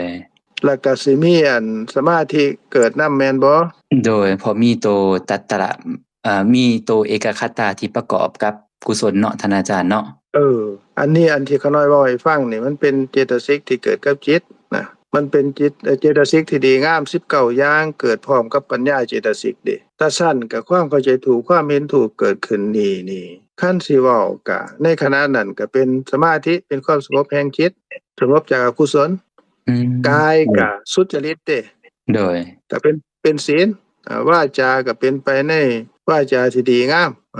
บ่ขี้ตัว เป็นคำพูดที่เป็นคำสัตย์คำจริงคำพูดที่อ่อนหวานสมัครสมานสามัคคีคำพูดที่ดีแล้วก็มีประโยชน์เพราะหยังเพราะว่ามีสิ่งที่เกิดขึ้นกับจิตที่ดีงามอีก19ประเภทเกิดนำอันนี้แหละความเข้าใจถูกความเห็นถูกที่เกิดขึ้นจากการฟังความจริงว่าแต่ละคณะเดี๋ยวนี้นี่เป็นความจริงอันสูงสุดนำไปจนถึงที่สุดแล้วก็เป็นความจริงที่บ่มีผู้ใดค้านได้คือความเกิดความแก่และความตายของหยังของนามรูปหรือของขันธ์ห้าคือตัวเฮานี่แหละเป็นจังซี่บ่มีผู้ใดที่คิดว่าเป็นของเจ้าของหรือยึดมั่นว่าเป็นของเจ้าของเป็นสิ่งที่เป็นสิ่งที่เที่ยงเป็นสุขเป็นอัตตาตัวตนคิดว่าเป็นของเจ้าของยึดมั่นถือมันจังซั่นแล้วที่เป็นไปจังซั่นเนี่ยบ่มีตั้งแต่เกิดขึ้นเปลี่ยนไปแล้วก็ดับหรือเกิดแก่แล้วก็ตายอันนี้เป็นความจริงเพิ่นว่าทุกขอริยสัจเด้โดยคันบ่ฮู้ตามความเป็นจริงอันนี้เพิ่นว่าเป็นเหตุแห่งทุกข์ความบ่ฮู้อันนี้แหละก็เป็นเหตุให้เฮายึดมั่นถือมั่นในโลภะก็เป็นเฮาโทสะก็เป็นเฮาเฮ็ดบาปเฮ็ดบุญก็เป็นเฮาทั้งหมดก็เผาไปเห็นก็เป็นเฮาได้ยินได้กินลิ้มรสถูกต้องสัมผัสนึกคิดหลังจากนั้นอีก3คณะจิตก็เป็นเฮาสอบบ่สอบเฮาดีใจเฮาเสียใจเป็นไปจังซี่ในชีวิตประจำวันสุขแน่ทุกข์แน่ในที่สุดก็จิตสุดท้ายมาถึงก็ตายไปก็ไปเกิดในอบายเด้ธรรมดานี่พระพุทธเจ้าเพิ่นตรัสว่าคนที่เป็นคนแล้วกลับมาเกิดเป็นคนได้อีกนี่มีน้อยตัวแม่นบ่ท่านผู้โดยทอกันกับดินอยู่ในเล็บพระพุทธเจ้าโดยไปเลยพระพุทธเจ้าได้สิเกิดเป็นคนใดบัดที่นี่นอกนั้นนี่ซ้ำกับดินเหลืออยู่ในโลกนี่ล่ะสิบ่ได้กลับมาเกิดเป็นคนนั้นก็สมเหตุสมผลเด้เพราะว่าการเห็นก็เป็นเฮาเห็นจากนั้นก็เป็นโลภะโทสะโมหะก็เป็นเฮาหมดแต่ก็เหตุกุศลก็ด้วยความเป็นเฮาก็น้อยก็ส่วนมากก็เป็นอกุศลด้วยความเป็นเฮาของเฮาตัวตนของเฮาก็เผาสะสมในสมณจิต7ขณะนั่นแหละก็ให้ผลสะสมทับถมกันไปมันก็ยาวเด้มันก็เนิ่งไปในทางที่บ่ดีนั่นแหละบัดที่นี่หากมันขาดแล้วมันก็ไปทางนั้นแหละอันในส่วนที่ได้ยินได้ฟังความจริงว่าแต่ละขณะนี่เกิดแก่แล้วก็ตายเกิดดับบ่มีเฮาคันบ่ฮู้ตามความเป็นจริงก็เป็นเพิ่นว่าทุกขะสมุทัยเป็นเหตุให้เกิดทุกข์เผาในปัจจุบันแล้วก็เผาในโลกหน้าแล้วก็เผาในวัฏฏะการดับทุกข์นั่นก็คือดับความบ่ฮู้นั่นแหละคือดับทุกขสมุทัยนั่นแหละทางดับคือจังได๋ก็คือฮู้ว่าแต่ละขณะเดียวนี้แล้วก็เป็นทุกขอริยสัจคือเกิดแก่แล้วก็ตายหรือเกิดแล้วก็ดับทุกขณะทั้งใดล่ะทั้งตาทั้งหูทั้งจมูกทั้งลิ้นทั้งกายทั้งใจหลังจากนั้นโลภะเกิดก็คือการโทสะโมหะเกิดก็เกิดขึ้นแล้วก็ดับเฮาฮู้ตามความเป็นจริงดับแล้วก็บ่มีเฮาของเฮาตัวตนของเฮาอันนี้ก็ความเข้าใจอันนี้เกิดขึ้นนั่นก็ดับความบ่ฮู้ดับความบ่เข้าใจว่าแต่ละขณะนั้นนี่บ่มีเฮาเด้คันเฮาฮู้ว่าบ่มีเฮาดอกเพราะว่าเกิดขึ้นแล้วก็ดับไปเขาสัตว์บุคคลตัวตนใดๆก็บ่มีพอเกิดขึ้นแล้วก็ดับไปเกิดแล้วก็แก่ตายทุกขณะความรู้นี่เกิดขึ้นก็ดับความบ่รู้เบิดไปจนดับในที่สุดความร้อนในชีวิตประจำวันก็บ่มีดับน้อยๆก็ความร้อนก็ดับไปได้น้อยคือกันดับได้หลายความร้อนก็ดับไปได้หลายความเย็นก็เกิดขึ้นตามลำดับที่เฮารู้น้อยก็ความเย็นก็เกิดน้อยรู้หลายก็ความเย็นก็เกิดหลายรู้อย่างแจ่มแจ้งดับได้หมดเลยก็มีแต่ความเย็นในปัจจุบันเป็นความสุขในปัจจุบันแล้วก็เย็นในโลกหน้าแล้วก็เย็นโดยการบ่เกิดบ่แก่บ่ตายเพิ่นว่านิพพานเด้นิพพานแปลว่าเย็นแปลว่าดับคือดับทุกข์คือดับเหตุแห่งทุกข์นั่นแหละดับอวิชชานั่นแหละเพราะหยังเพราะฮู้ตามความเป็นจริงว่าเดียวนี้มีแต่ความเกิดความแก่และความตายหรือเกิดดับทุกขณะท่านบ่เอิ้นก็เอิ้นว่าเป็นสัมมาทิฏฐิมรรคมีองค์8ก็รวมลงอันเดียวนี่แหละคือสัมมาทิฏฐิแปลว่าฮู้ตามความเป็นจริงหรือว่าฮู้สอบก็คือฮู้เดียวนี้แหละว่าเกิดแก่แล้วก็ตายหรือเกิดแล้วก็ดับความฮู้ความเข้าใจอันนี้แหละเพิ่นว่าเป็นปัญญาเจตสิกคือความเข้าใจถูกความเห็นถูกเป็นภาษาเฮาเด้ความเข้าใจถูกความเห็นถูกนี่ล่ะเกิดขึ้นเพิ่มขึ้นตามลำดับก็ฮู้อย่างแจ่มแจ้งแดงแจ๋คือฮู้ว่าทุกอย่างเดี๋ยวนี้เป็นธรรมะทั้งหมดตัวเฮานี่เป็นธรรมะหมดตัวผู้ใดก็เป็นธรรมะทั้งนั้นแหละตอนใดตอนนี้เป็นไปจังซี่ทุกๆขณะทุกๆเวลาความเข้าใจถูกความเห็นถูกอันนี้แหละเป็นทางดับแห่งทุกข์เพิ่นก็ใส่ชื่อบาลีเข้าไปว่าทุกขะนิโรธคามินีปฏิปทาอริยสัจความจริงอันสูงสุดคือทางที่เป็นไปเพื่อสิจะดับทุกข์ คือดับความโมโหดับเหตุแห่งทุกข์นั่นล่ะให้เบิดไปจนบ่เหลือมันก็เป็นจังซี่ล่ะท่านพงษ์ท่านมีหยังสิซักถามเพิ่มเติมก็เชิญเด้อหรือว่าสิช่วยออกความคิดเห็นในพระธรรมก็เชิญโดยก็ขอกราบขอบใจนำท่านอาจารย์เนาะที่ได้อนุเคราะห์ได้ท่านอาจารย์ก็ช่วยสาธยายแล้วก็สนทนาไปมาเป็นการเพิ่มพูนความเข้าใจของข้าน้อยได้อย่างดีเนาะได้หลายเลยโดยขอขอบใจนำท่านอาจารย์แล้วก็ได้ยกมาในหลายๆประเด็นเนาะแล้วก็คอยไปเพิ่มพูนความเข้าใจไปเพิ่มเติมเนาะแล้วก็หวังว่าทุกท่านที่ได้เข้ามารับฟังโดยก็คงจะเข้าใจเพิ่มเติมเนาะก็เป็นที่น่าพิจารณาเนาะเพราะว่าก่อนได้ยินก่อนได้ฟังพระธรรมก่อนที่จะได้พิจารณาถ้าข้าน้อยยกตัวอย่างของการไปแย่งแหวนเนาะถ้าข้าน้อยไปแย่งแหวนก็คือสิเป็นใบหน้าของข้าน้อยผิวพรรณตัวตนของข้าน้อยไปเรื่อยๆเนาะแต่ว่าด้วยกุศลวิบากที่ให้ข้าน้อยได้ยินได้ฟังบัดหลังจากเทื่อนี้ไปแย่งแหวนก็คงจะพิจารณาว่าเป็นสิ่งที่ข้าน้อยเฮ็ดนี่ก็บ่เที่ยงเนาะโดยบ่แม่นตัวตนของข้าน้อยเนาะเป็นเพียงตั้งแต่สภาพธรรมะที่เกิดขึ้นแล้วก็ดับไปจนสิพิจารณาไปเรื่อยๆจนกว่าสิเห็นว่าเป็นเพียงตั้งแต่สิ่งที่มาปรากฏทางตาเนาะเพราะว่าการที่ดังที่ท่านอาจารย์ได้อนุเคราะห์ได้กล่าวไว้เนาะว่ากุศลเกิดขึ้นเทื่อนึงนี่ก็เป็นคุณมหาศาลเนาะเพราะว่าจิตกุศลเกิดขึ้นก็จะมีเจตสิกที่ประกอบนำ19ประเภทเป็นอย่างต่ำเนาะแล้วก็เจตสิกที่ท่านอาจารย์ได้สาธยายละได้กล่าวมา19ประเภทนั่นก็มีคุณหลายเนาะเพราะว่าบ่ว่าสิเป็นศรัทธาสติความระลึกในกุศลเนาะโดยหิริโอตตัปปะอโลภะอโทสะตัตระมัสสตตาแล้วก็อีก10คู่เนาะมีปัสสัทธิกับลาหุตามุทุตากัมมัญญตาปคุญญตาเนาะสุขตาหรือว่าหลายๆอย่างก็เป็นสภาพธรรมที่ว่าดีงามแล้วก็สะสมไปเนาะเฮ็ดให้การสนทนาครั้งนี้ก็เฮ็ดให้ข้าน้อยแบบได้เพิ่มเติมในการเห็นโทษของอกุศลที่เกิดขึ้นแล้วก็เห็นคุณของอกุศลเนาะโดยก็ขอกราบสบายดีนำท่านอ้ายคำพัดเนาะท่านอาจารย์คำพัดกับอ้ายกุจีที่ได้เข้ามาร่วมเนาะโดยข้าน้อยก็อยากรบกวนแล้วก็อยากขอความเมตตานำท่านอื่นให้แสดงความเห็นในใดบ่ว่าจะเป็นตาพรบ่ตาแมวบ่หรือว่าเอ่ยนิ่นเนาะที่เข้ามาใหม่ท่านอาจารย์คำพัดบ่หรือว่าไอ้กุจีมีความเห็นหรือว่ามีประเด็นที่อยากแสดงหรือว่าอยากสอบถามอันใดก็ขอรบกวนขอความเมตตานำท่านได้เนาะโดยเจ้าขอเชิญเด้อเจ้าขอประกอบส่วนขอมีเสียงหน่อยนึงขอเข้าใจทั้งท่านอาจารย์เนาะแล้วก็พงษ์แล้วก็บรรดาแขกที่มีเกียรติทุกคนทุกท่านได้ฟังบ่ได้เข้าร่วม2เทื่อเนาะ2ทิศผ่านมาแต่ก็ได้ฟังคลิปที่ส่งในกลุ่มอยู่ก็เป็นเรื่องดีก็รู้สึกว่ายังต้องได้เรียนหลายต้องได้เรียนหลายกำลังจับประเด็นต่างๆว่าอันเฮาเรียนนี่เอาไปใช้แนวใดเนาะแต่อาจารย์กับอันน้องพงษ์ก็ได้กล่าวว่าเฮาไปหมุนใช้ในชีวิตเฮาแนวใดและก็โดยเฉพาะแม่นมาซอยให้เฮาเย็นลงเนาะมาซอยให้เฮาได้คิดว่าอันสิ่งที่เกิดขึ้นเฮาดับทุกข์นะเนาะตัวนี้ก็เป็นความคิดที่ดีแล้วก็เป็นบทเรียนที่ซอยกระตุ้นเฮาในชีวิตประจำวันเฮาก็จะเจอได้พบพ่อกับสิ่งอย่างก็ที่ว่ามากระตุ้นให้เฮามีความคิดมีความโมโหมีความเครียดความหยังนะอันนี้ก็เป็นบทเรียนที่ดีและซอยเตือนเฮาได้หลายนะ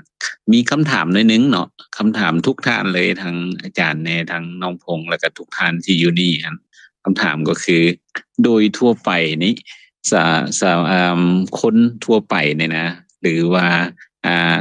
นักบวชต่างๆที่เรียนธรรมะนี่นะต้องใส่ดลปานใดก่อนสิเข้าใจแก่นแท้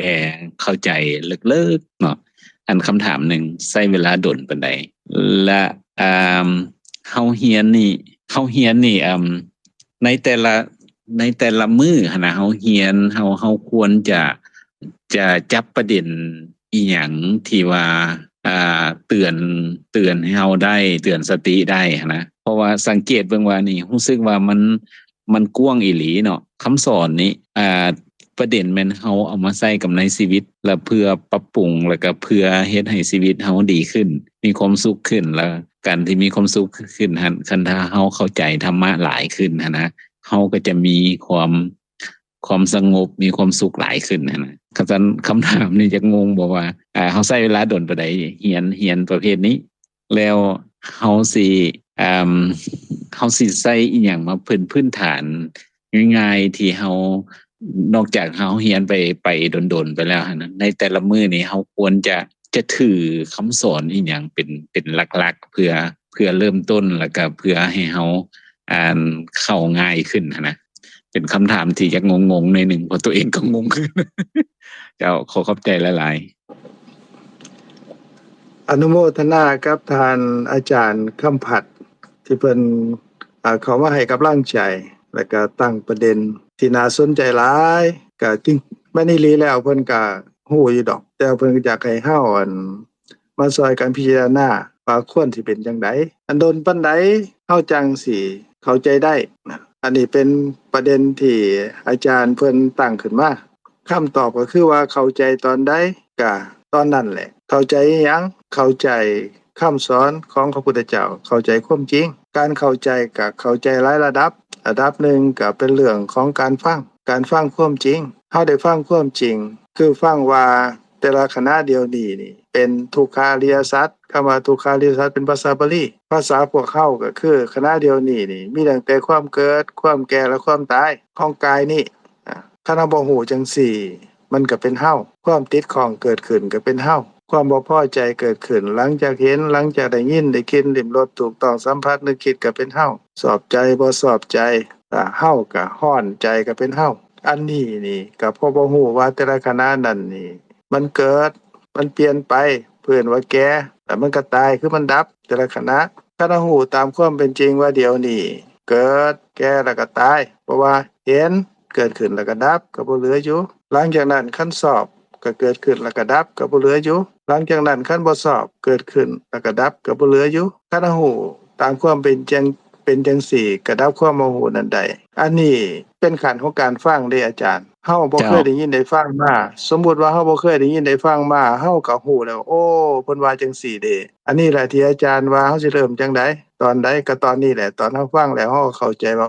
เป็นจังซี่อันนี้ก็ดนบ่ก็บ่ดนเฮาฟังเฮาเข้าใจเพิ่นว่าปัญญาเกิดขึ้นจากการฟังคือความเข้าใจเกิดขึ้นในขณะที่เฮาฟังนั่นแหละ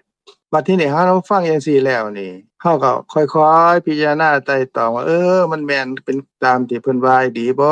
เพิ่นคือว่าเป็นความจริงอันที่ถึงที่สุดตามไปแล้วนำไปแล้วนี่ก็บ่มีหยังที่อันจริงเกินนี้อีกแล้วคือเกิดแก่แล้วก็ตายทุกขณะเป็นจังไดน้อขณะที่เห็นเกิดขึ้นแล้วก็ดับมันบ่เหลืออยู่จังได๋บ่เป็นเฮาจังไดน้อมันดับแล้วนี่มันบ่ยังแล้วต่อมาก็ได้ยินหรือว่าได้กลิ่นหรือว่าหูรสหรือว่าถูกต้องสัมผัสนึกคิดเพิ่นว่าเกิดขึ้นแล้วก็ดับบ่ได้เกิดพร้อมกันเกิดทีละทางดับแล้วก็บ่เหลืออยู่เป็นจังไดน้อก็พิจารณาไตร่ตรองการพิจารณาไตร่ตรองจังซี่ก็เป็นความเข้าใจเกิดขึ้นที่เป็นความเข้าใจที่เป็นเพิ่นว่าเป็นปัญญาเด้ปัญญาแปลว่าฮู้ตามความเป็นจริงฮู้ทั่วอันนี้บ่มีชื่อเป็นความเข้าใจที่เกิดขึ้นก็สิมีน้ำหนักเพิ่มขึ้นโดนบ่โดนบ่โดนก็แล้วแต่เฮาสิพิจารณาเด้คันเฮาพิจารณาไตร่ตรองมีความเข้าใจเพิ่มขึ้นมีกำลังหลายขึ้นในขณะที่เฮาเห็นก็ดีได้ยินก็ดีได้กลิ่นลิ้มรสถูกต้องสัมผัสนึกคิดก็ดีก็คิดได้เพิ่นว่าสติระลึกว่าเป็นธรรมะเด้นี่ฮู้ว่าเป็นธรรมะอันนั้นเพิ่นว่าสติสัมปชัญญะแปลว่าสติเจตสิกกับปัญญาเจตสิกเกิดขึ้นพร้อมกันอันนี้ก็เป็นชื่อซื่อๆแต่ว่าเฮาฮู้ตามความเป็นจริงเฮาคิดได้มันไวขึ้นนะปัญญาความเข้าใจถูกสติเกิดขึ้นกับปัญญาไวขึ้นโดนบ่โดนบ่โดนก็ขึ้นอยู่กับการเฮาสะสมในการพิจารณาไตร่ตรองจากนั้นพิจารณาไตร่ตรองลึกเข้าไปอีกมีความเข้าใจเพิ่มขึ้นก็ฮู้กับเห็นอย่างแจ่มอย่างแจ้งอย่างสัตย์อย่างเจตคติภาษาบาลีเพิ่นว่าวิปัสสนาวิแปลว่าวิเศษแปลว่าแจ้งปัสสนาแปลว่าเห็น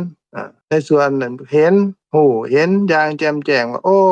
แต่ละคณะนี่มีตั้งแต่นามกับฮู้มาประกอบกันเข้าบ่มีเฮาในหั้นตัวนี้มันแยกขาดจากกันเด้ที่เฮาคิดว่าเป็นเฮาของเฮาตัวตนของเฮาเป็นสัตว์เป็นบุคคลนั่นนี่มันบ่แม่นตัวนี้มันเป็นสิ่งที่มาประกอบกันเข้าของฮู้ของนามซื่อๆมีความเข้าใจจังซี่ก็ฮู้ว่ากายเฮานี่น่ะบ่แม่นของเฮาเด้เพราะว่ามันเป็นรูปก็เป็นจิตก็เป็นสิ่งที่เกิดกับจิตอาศัยกันและกันเกิดขึ้นแล้วก็เปลี่ยนไปคือแก่แล้วก็ตายทุกขณะโดนบ่อันนี้ก็ตอบบ่ได้ก็พิจารณาไตร่ตรองเข้าใจก็สิเกิดขึ้นตามลำดับเด้ฮู้จังซี่ตามความเป็นจริงเพิ่มขึ้นในที่สุดก็ฮู้อย่างแจ่มอย่างแจ้งเลยว่าโอ้บ่มีแนวสงสัยแล้วเด้นี่เพราะว่าฮู้ตามลำดับแต่ก่อนเฮาก็ยึดมั่นถือมั่นว่ากายนี่เป็นเฮาของเฮาตัวตนของเฮาเห็นได้ยินได้กลิ่นลิ้มรสถูกต้องสัมผัสนึกคิดก็เป็นเฮาทั้งหมดของเฮาทั้งหมดตัวตนของเฮาทั้งหมดบัดมาฮู้ตามความเป็นจริงว่าโอ้เป็นธรรมะตัวนี้เป็นความจริงตัวนี้เป็นสิ่งที่เกิดขึ้นก็ดับไปแต่ก็ฮู้ทีละเล็กทีละน้อยทีเล็กทีละน้อยอันตั้งไว้ 100% นั้นบ่ฮู้บัดที่คันฮู้ก็ 10% ก็ลดไปได้ 10% 50% ความบ่ฮู้ก็เบิดไป50 100% เบิดเกลี้ยงเลยความบ่ฮู้เบิดไปก็เข้าใจว่ากายนี้เป็นตัวตนของเฮาอันนี้เพิ่นว่า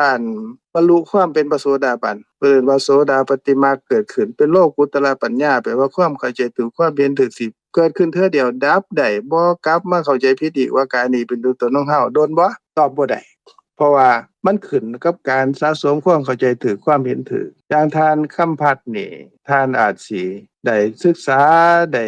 อบรมได้ฟังมาหลายภพหลายชาติแล้วท่านฟังเทื่อเดียวเท่านั้นท่านก็สามารถได้ฮู้เห็นอย่างแจ่มแจ้งได้ว่ากายนี้เป็นธรรมะบ่แม่นตัวตนของเฮาได้บ่สงสัยในสภาพธรรมยกตัวอย่างท่านอุปาติสสะปริภาสกคือภาษาลีบุตรนั่นแหละตอนเพิ่นบวชเป็นปริภาสกอยู่นั่นน่ะเพิ่นเห็นพระอัสสสิเถระเด้เพิ่นก็เข้าไปแล้วเพิ่นก็ถามว่าโอ้พระศาสดาของท่านนี่สอนว่าจังไดน้อเว้าก็ด้อยฟังแหน่พระอัสสสิเพิ่นก็สอนธรรมะย่อๆเด้เพิ่นสอนว่าเยธัมมาเหตุปภวะเตสังเหตุงตถาคโตเตสัญจโยนิโรโธจะเอวังวาทีมหาสมโนธรรมเราใดเกิดแต่เหตุพระตถาคตตัดเหตุแห่งธรรมเหล่านั้นและความดับแห่งธรรมเหล่านั้นพระศาสดามีปกติสอนจังสี่เพิ่นฟังเทื่อเดียวเท่านั้นเด้จบลงปุ๊บเพิ่นก็ฮู้ตามความเป็นจริงว่ากายนี้บ่แม่นตัวตนของเฮาเพราะหยังเพราะว่าเกิดขึ้น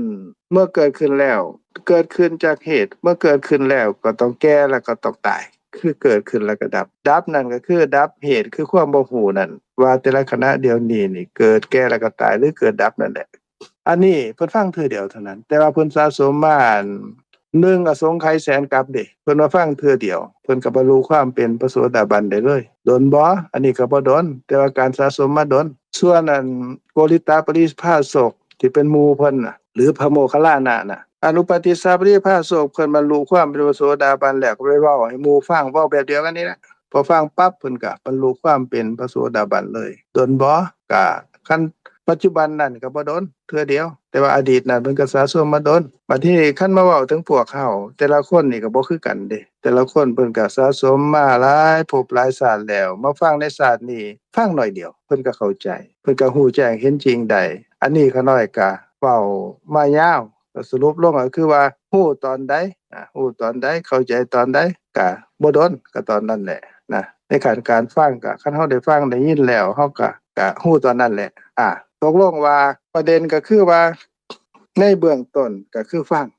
งหรืออ่านหรือศึกษาความเข้าใจก็เกิดตามกำลังของการที่เฮาได้ยินได้ฟังหรือการที่เฮาได้อ่านเฮาได้ศึกษานั่นแหละก็ทันทีนั่นแหละที่เฮาเข้าใจอันนี้ประเด็นหนึ่งประเด็น2ท่านคำพัดเพิ่นขาน้อยก็ลืมแล้วมันประเด็นที่2อีหยังเนาะท่านคำพัดว่าจังไดเนาะประเด็นที่2ที่ท่านถามคัซั่นเพราะว่ารู้สึกว่าคงสิแยกออก2ประเด็นนึงแม่นเฮาเข้าใจคำสอนเนาะแล้วประเด็นที่2นั่นแม่นการเอาคำสอนหันมานำใช้ชีวิตคิดว่าตัวเองต้องการเฮ็ดให้ตัวเองงงตัวนี้เนาะเพราะว่าการที่จะเข้าใจคำสอนนั้น ก็ค่อนข้างจะง่ายอยู่ประเด็นนั้นแม่นเอาคำสอนนั้นไปใส่ในชีวิตประจำวันโดยเฉพาะแม่นเฮาอยู่ปัจจุบันนี้แม่นเฮาจะพ้ออีหยังเกิดขึ้นต่างๆเนาะในคันว่าเฮาอยู่ในธรรมะในโลกของธรรมะมันก็จะอีกแบบนึงเนาะแต่ว่าเฮาหันอยู่ในชีวิตประจำวันที่เฮาจะต้องอีหยังก็หาอยู่หากินเนาะแต่ในขณะนั้นเฮาก็อยากนำใช้คำสอนของ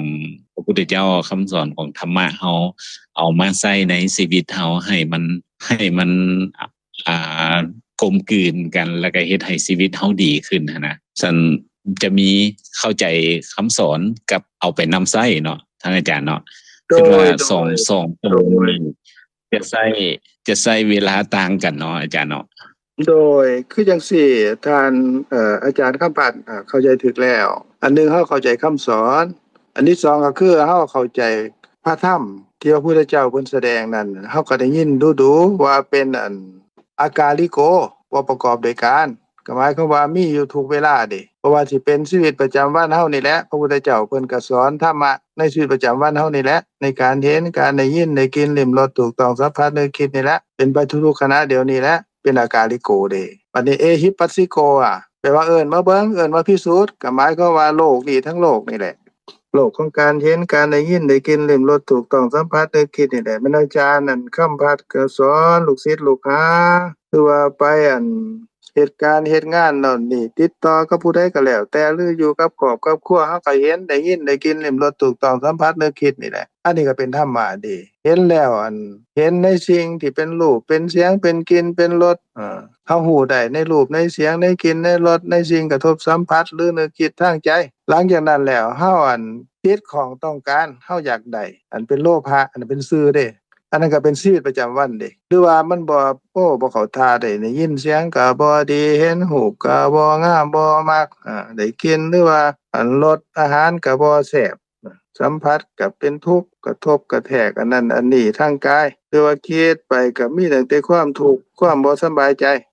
ในส่วนเหล่านี้นี่มันก็เป็นชีวิตประจำวันเด้หลังจากเฮาเห็นเฮาได้ยินได้กินลิ้มรสถูกต้องสัมผัสนึกคิดนั่นแหละเป็นเฮาหมดเป็นจังซี่บัดทีนี้พระพุทธเจ้าเพิ่นตรัสว่า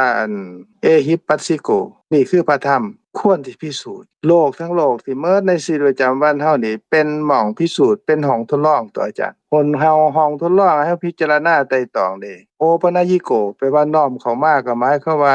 พิจารณาไตร่ตรองวิจัยเบิ่งว่ามันเป็นเฮาบ่มันเป็นของเฮาบ่เป็นตัวตนของเฮาบ่หรือว่าโลภะที่มันเกิดขึ้นน่ะมันสิอยู่ตลอดไปบ่เกิดขึ้นแล้วมันก็ดับไปโทสะมันเกิดขึ้นแล้วก็ดับไปโทสะอันนั้นมันเกิดกับจิตมันก็บ่แม่นจิตก็บ่แม่นเฮาบ่มีเฮาของเฮาตัวตนของเฮาในหันมันปะเหมาะข้อดีหรือว่ามันประกอบกันเข้ามันเกิดขึ้นแล้วมันก็ดับเฮาฮู้ตามความเป็นจริงจังซี่ว่าโอ้อันนี้โลภะตัวนี้หน้าตาเป็นจังซี่เด้นี่มันเผาใจเผาจิตตัวนี้มันบ่แม่นเฮาเด้เกิดขึ้นแล้วมันก็ดับเนาะอันเฮาเข้าใจว่ามันเกิดขึ้นแล้วก็ดับมันบ่แม่นเฮาอันนี้น่ะมันหลังจากที่โลภะหรือโทสะเกิดเด้โลภะหรือโทสะนั่นน่ะมันเป็นความเศร้าหมองของจิตเพิ่นว่ากิเลสก็แม่นอยู่แต่ว่าคันเฮามาฮู้หลังจากนั้นว่าอันนี้มันเป็นโลภะตัวเกิดขึ้นแล้วก็ดับแล้วก็ว่างเปล่าเด้บ่แม่นของเฮาบ่แม่นเฮาตัวตนของเฮาฮู้จังซี่นี่นั่นคือความเข้าใจถูกความเห็นถูกหรือปัญญาเกิดขึ้นก็เป็นกุศลบัดที่นี่เฮาสิฮู้ได้จังได๋เฮาก็คอยพิจารณาไตร่ตรองทีละเล็กทีละน้อยเด้เพิ่นว่าอันที่1เฮาได้ยินได้ฟังความจริงอันที่2เพิ่นว่าโยนิโสมนสิการคือพิจารณาไตร่ตรองพิจารณาไตร่ตรองนั่นความเข้าใจก็เกิดขึ้นทีละเล็กทีละน้อยทีละเล็กทีละน้อยอันนี้หลายคือบ่สิกดบ่มีอะไรอันเจละแล้วบ่มีพี่ตัวนี้ลงแม่บัดนี้มันจังสิมันลงเนาะว่าไปผิดต้องไปก่อนถ้าคนรู้ฝ่ายก็ต้องขาดอันน้องพ่อเริ่มปิดไม้เจ้าพี่สุพรช่วยปิดไมค์หน่อยก็จักพี่สุพรช่วยปิดไมค์นั่นล่ะบ่ได้เกินว่ะมันสำคัญมันเอาจังโอ้ยมีมันไงมันสิจังได๋มันสิหายใจออกหลังบ้านดูมันคือสิวนเวียนดีๆบ่นั่นแบบคนไรพี่สุพรช่วยปิดไมค์นั่นล่ะช่วยปิดไมค์แน่ มันวักใหญ่ๆเลยดูนู่นน่ะคือหน่อไม้ปรุงเลยเนาะโอ้หน่อไม้เต็มเลยจริงแกงหน่อไม้สดตัวเก็บมาอันนั้นๆๆไอ้นี่ไปเก็บมาโอ้ยกูนึกว่าอยู่ในสนองกูละเบื่อว่าก็ว่าจะได้กินเยอะอยู่ว่าก็ว่ามันมีต้นน้อยๆต้นนึงงอดจะ น้ เนาะ องพงษ์รบกวนอันโทรหา เพิ่นน่ะนะหน่อไม้ ฟังโฆษณา พรน้องศรีสมพรเพิ่นคือสิบ่ได้ยินน่ะนะเฮ็ดบ่ได้โอเคแล้วเจ้า โอเค อาการพิจารณาไตร่ตรองเพราะว่าพระธรรมนี่บ่มีแยกแต่ละคณะเป็นธรรมะทั้งหมดในชีวิตประจำวันนี่ในการทำมาหากินพระพุทธเจ้าเพิ่นก็สอนเกี่ยวกับเรื่องทำมาหากินนี่แหละการเห็นการได้ยินได้กินลิ้มรสถูกต้องสัมผัสนึกคิดนี่แหละคือการประกอบกิจการงานนี่แหละก็เป็นธรรมะทั้งหมดเป็นห้องพิสูจน์ห้องวิจัย การวิจัยการพิสูจน์นั่นก็การพิจารณาไตร่ตรองหาความจริงนั่นแหละแห่งพิจารณาไตร่ตรองเท่าใดความเข้าใจความจริงก็สิปรากฏผู้ได้โดยตนเองเป็นสันทิฏฐิโกเด้ในพระธรรมคุณนั่นแหละอาจารย์และคันฮู้แจ้งเห็นจริงก็ฮู้ได้โดยปัจจัตตังเวทิตโพวินโยหิคือผู้บรรลุคือผู้ฮู้ผู้เห็นนั่นก็ฮู้ได้โดยตนเองอันนี้ตามที่เขาน้อยเว้ามาก็คือว่า1เฮาฟังแล้วเฮาก็พิจารณาไตร่ตรองเพิ่นว่าโยนิโสมนสิการพิจารณาไตร่ตรองโดยเหตุโดยผลก็คือพิสูจน์นั่นแหละทุกขณะที่เฮาเห็นก็เป็นธรรมะได้ยินได้กินลิ้มรสถูกต้องสัมผัสนึกคิดก็เป็นธรรมะยังเป็นธรรมะก็เพราะว่ามันเป็นสภาวะที่ปรากฏให้เฮาฮู้ซื่อๆเห็นเป็นสภาพฮู้เพิ่นว่าจักขุวิญญาณฮู้เป็นฮู้เด้บ่มีเฮาในหันเด้คือว่าเห็นเป็นเห็น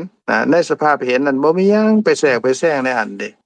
สิ่งที่ปรากฏให้เห็นคือฮู้อันนั้นก็บ่แม่นเห็นเด้เป็นสิ่งที่ปรากฏให้เห็นมันแยกขาดจากกันบ่แม่นอันเดียวกันแล้วก็บ่แม่นเฮาอยู่ในหันเด้แต่ว่าโดยความที่เฮาบ่ฮู้เฮาก็คิดว่ามันร่วมกันเข้าแท้ที่จริงแล้วมันเป็นคนละอย่างกันมันมาประกอบกันเข้าทั้งข้างนอกทั้งในก็เป็นสภาพเห็นคือฮู้ก็กลายเป็นเฮาเห็นแต่ว่าคันแยกออกแล้วมันก็เห็นเป็นภาษาบาลีเพิ่นว่าจักขุวิญญาณพวกเฮาเอิ้นว่าเห็นอันนี้เป็นอย่างหนึ่งรูปที่ปรากฏให้เห็นก็เป็นอย่างหนึ่งก็บ่แม่นสภาพเห็นแต่ก็ที่เกิดของเห็นคือตาเพิ่นว่าอัน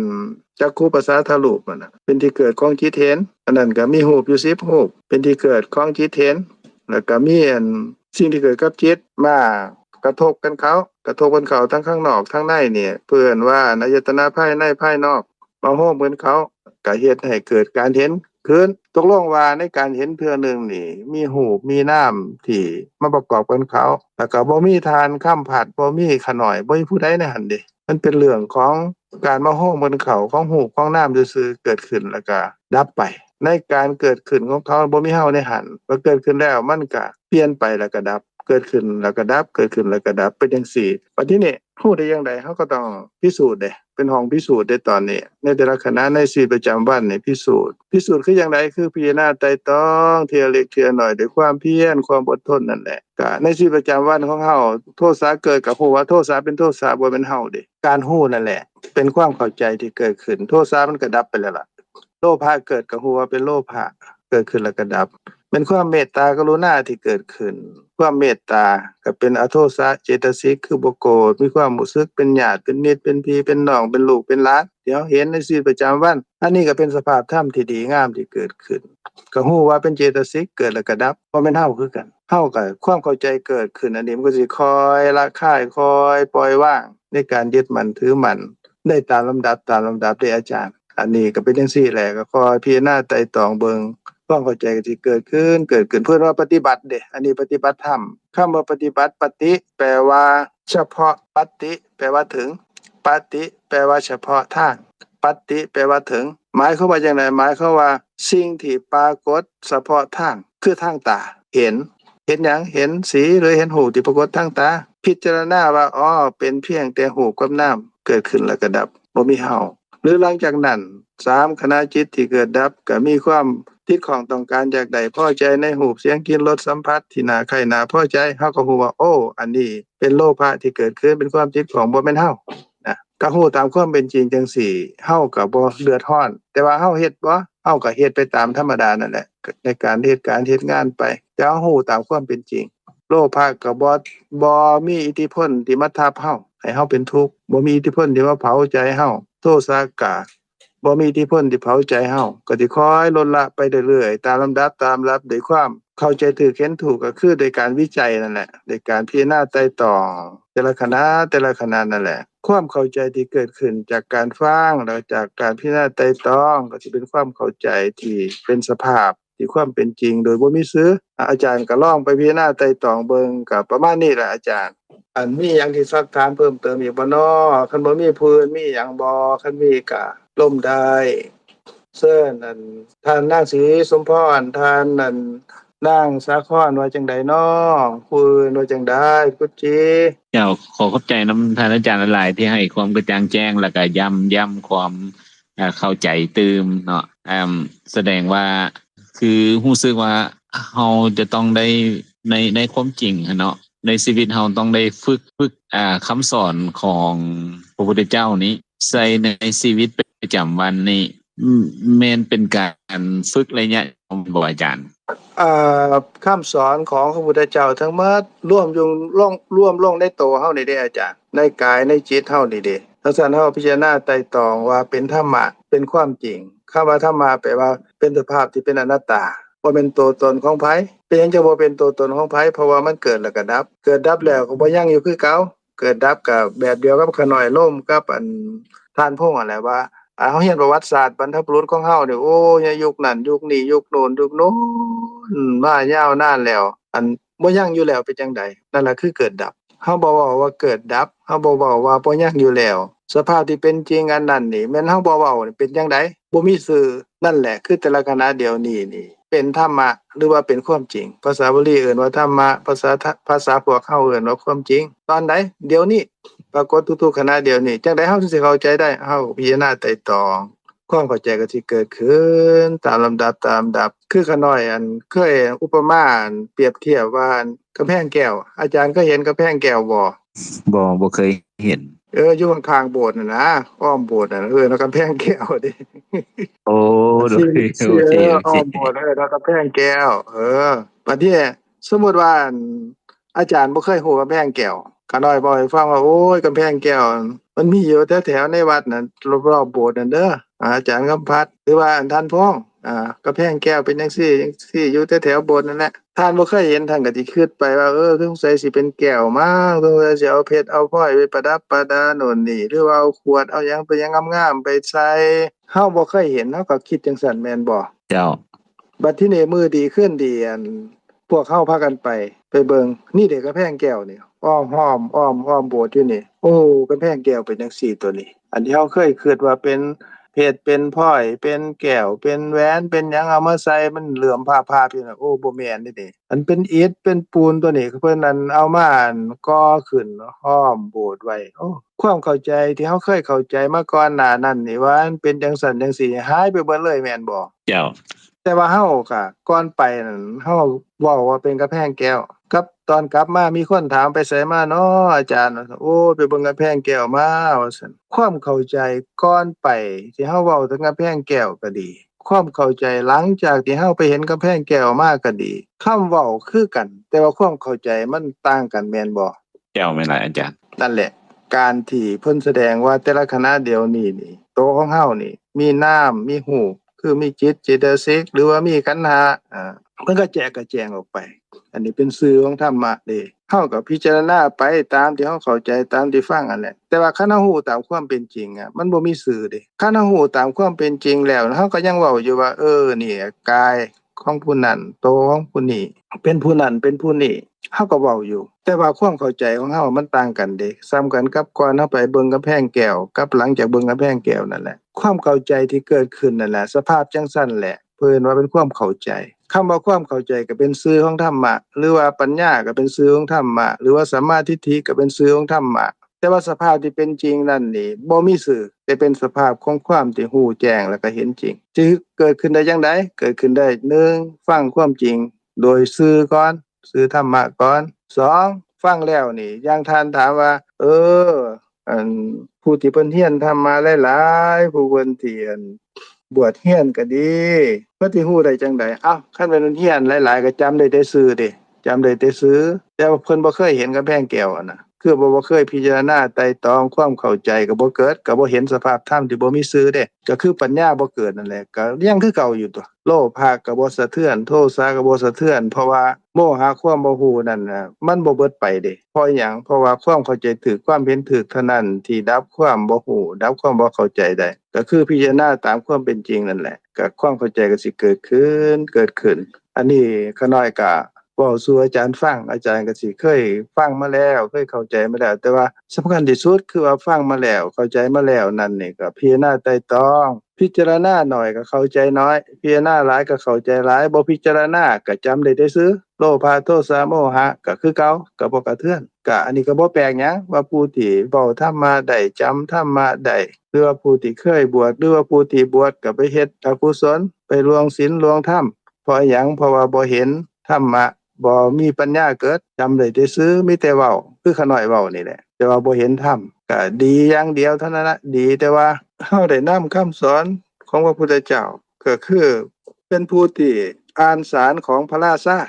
ชาคือพระพุทธเจ้าผู้เป็นธรรมราชาเฮาก็นำพระธรรมไปอ่านให้เขาฟังซื่อๆแต่ว่าเฮาบ่เป็นเจ้าของสารแล้วก็เฮาบ่เข้าใจคันที่เป็นประโยชน์ก็คือเฮาก็ต้องพิจารณาไตร่ตรองความเข้าใจก็สิเกิดขึ้นนั่นแหละอาจารย์ก็โดยประมาณนี้นะ เจ้าขอบใจหลายอาจารย์ต่อไปเชิญท่านอื่นเลยเด้อ โดยขอบใจนำท่านอาจารย์แล้วก็ท่านอาจารย์คำพัดเนาะโดยมีผู้อื่นสิมีประเด็นเรื่องใดบ่เจ้าแมวว่าจังได๋บ่เอ่ย ค่ะกับท่านอาจารย์คำพัดด้วยค่ะดีใจหลายๆที่ท่านอาจารย์เพิ่นเข้ามาร่วม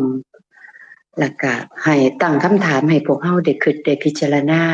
อยู่คือกันว่าแม่นว่าทุกคนก็ฟังกันมาเนาะเรียนกันมาศาสนาพุทธว่าพวกเฮาเกิดขึ้นมาตั้งแต่พวกเฮาเกิดขึ้นมาก็คิดว่าเจ้าของเป็นชาวพุทธแต่ว่าคำถามของอาจารย์นี่ก็ให้พวกเฮาก็ได้กลับมาคิดทบทวนคือกันแล้วก็อันฟังจังได๋ก็บ่ได้เบื่อเพราะว่าอาจารย์ทั้งอาจารย์สงบเพิ่นก็ให้คำตอบที่ได้ให้พวกเฮาได้มาไตร่ตรองว่าก็แม่นความเพิ่นอีหลีว่าสิเขาเพราะว่าเรียนนี่ก็เรียนหลายเนาะเพราะว่าอันบ่ว่าฟังจากครูบาอาจารย์มาหรือว่าผู้เพิ่นใฝ่รู้อีหลีเพิ่นก็ไปศึกษาจากพระไตรปิฎกซึ่งตอนนี้ก็มีสิแพร่หลายอยู่ทั้งฝั่งพี่น้องทางลาวก็คือสิ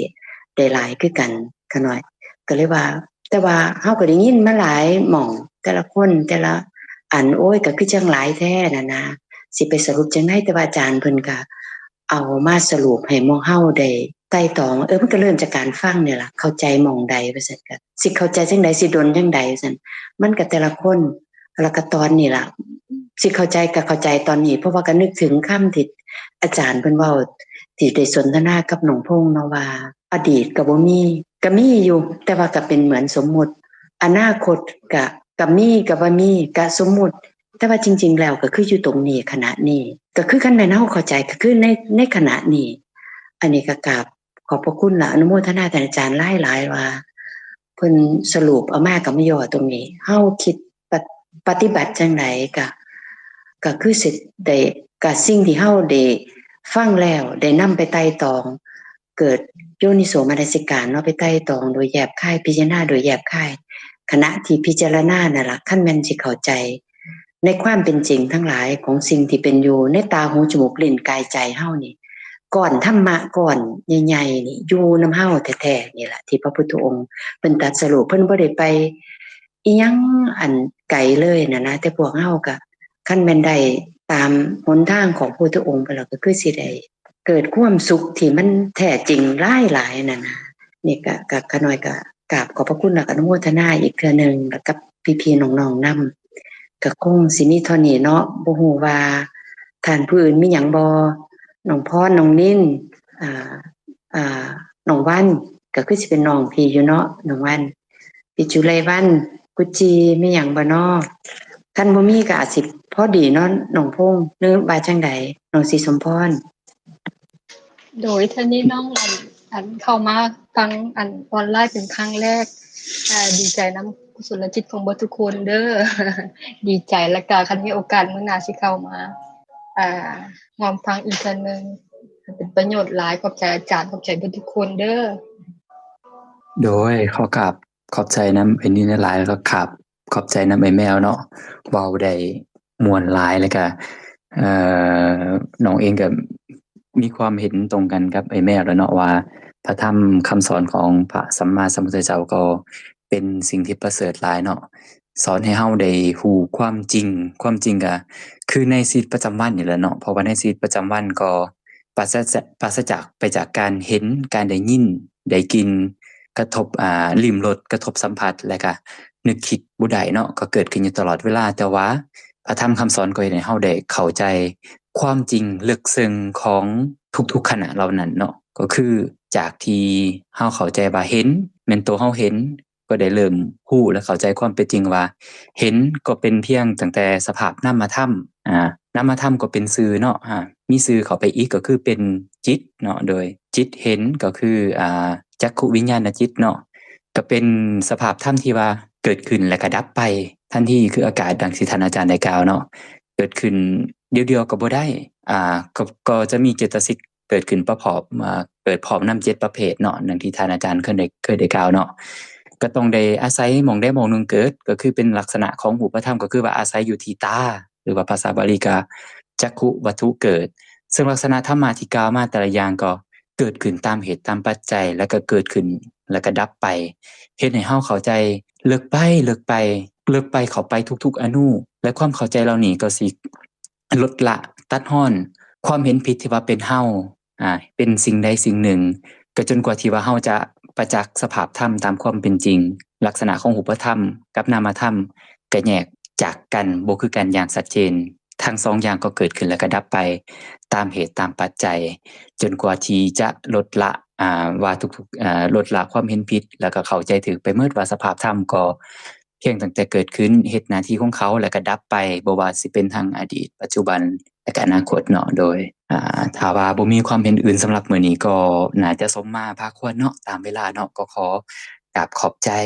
นำทั้งท่านอาจารย์แล้วก็ขอบใจนำญาติพี่น้องทุกๆท่านที่ได้เข้ามาแสดงความเห็นสนทนาธรรมะนำกันถือว่าเป็นสิ่งที่ประเสริฐหลายเนาะสุดท้ายนี้ขอรบกวนนำเอื้อยใหญ่เฮาเนาะให้เอื้อยสาครเนาะรบกวนนำพาแผ่เมตตาแล้วก็ปิดรายการเนาะโดยเจ้าขอเชิญเลยเจ้าอนุโมทนานำน้องพงษ์หลายๆก็ระลึกถึงคำของพระสัมมาสัมพุทธเจ้าซึ่งท่านอาจารย์เพิ่นนำมาเสนออยู่ดูๆเนาะว่ามื้อนี้เพิ่นได้เฮ็ดเป็นนึกถึงคำของพระพุทธองค์ที่ว่าสัพพะทานังธัมมะทานังชินาติก็คือว่าการให้ทานให้ธรรมนี่เป็นทานชนะกันให้ท่านทั้งปวงก็กราบขอบคุณและอนุโมทนากับท่านอาจารย์หลายๆสุดท้ายนี่ก่อนหมู่เฮาสิแยกย้ายกันไปนอนที่ว่าไปเฮ็ดกิจกรรมอื่นๆนะก็ขอเชิญพี่ๆน้องๆทุกท่านร่วมกันกราบนอบน้อมแด่องค์สมเด็จพระสัมมาสัมพุทธเจ้าผู้เป็นพระอรหันต์ตรัสรู้ชอบได้ด้วยพระองค์เองผู้ถึงพร้อมด้วยวิชาและจรณะผู้เสด็จไปดีแล้วผู้หูแจ้งโลกเป็นคู่ผู้ฝึกบุรุษที่สมควรฝึกได้อย่างบ่มีไผยิ่งกลัวผู้เป็นศาสดาของเทวดาและมนุษย์ทั้งหลายผู้จำแนกแจกแจงพระธรรมอันประเสริฐกราบนอบน้อมแด่พระธรรมคำสอนที่พระองค์ทรงเคารพบูชาเป็นธรรมที่ผู้ศึกษาและปฏิบัติเพิ่งปรากฏชัดได้ด้วยตัวเองกราบนอบน้อมแด่หมู่พระอริยสงฆ์องค์เจ้าทั้งหลายผู้ปฏิบัติเพื่อกำจัดราคะผู้ปฏิบัติเพื่อกำจัดโทสะผู้ปฏิบัติเพื่อกำจัดโมหะตรัสรู้อริยสัจธรรมตามพระภูมิพระภาคเจ้าด้วยอำนาจคุณพระรัตนตรัยขอสัตว์ทั้งหลายที่เป็นเพื่อนทุกข์เกิดแก่เจ็บตายด้วยกันทั้งเบิดทั้งสิ้นจงเป็นสุขเถิดอย่าได้มีเวรแก่กันและกันเลยอย่าได้เบียดเบียนซึ่งกันและกันเลยอย่าได้มีความทุกข์กายทุกข์ใจเลยขอสัตว์ทั้งหลายมีความสุขกายสุขใจรักษาตนให้พ้นจากทุกภัยทั้งสิ้นเถิดพวกข้าพเจ้าทั้งหลายขออุทิศส่วนกุศลที่ได้กระทำมาแล้วนี้แก่พ่อแม่ปู่ย่าตายายครูบาอาจารย์และผู้มีพระคุณของข้าพเจ้าทั้งหลายทั้งในปัจจุบันและอดีตอนันตชาติแก่ญาติพี่น้องมิตรสหายที่ล่วงลับไปแล้วตลอดทั้งเทวดาและอมนุษย์ทั้งหลายขอท่านทั้งหลายมีจิตโสมนัสและอนุโมทนาในส่วนกุศลเหล่านี้โดยเถิด ขอบพระคุณท่านอาจารย์และอนุโมทนากับพี่ๆน้องๆทุกท่านเจ้าอนุโมทนาสาธุกับสุผู้สุคนเด้อพ้อกันใหม่มื้อหน้าสำบายดี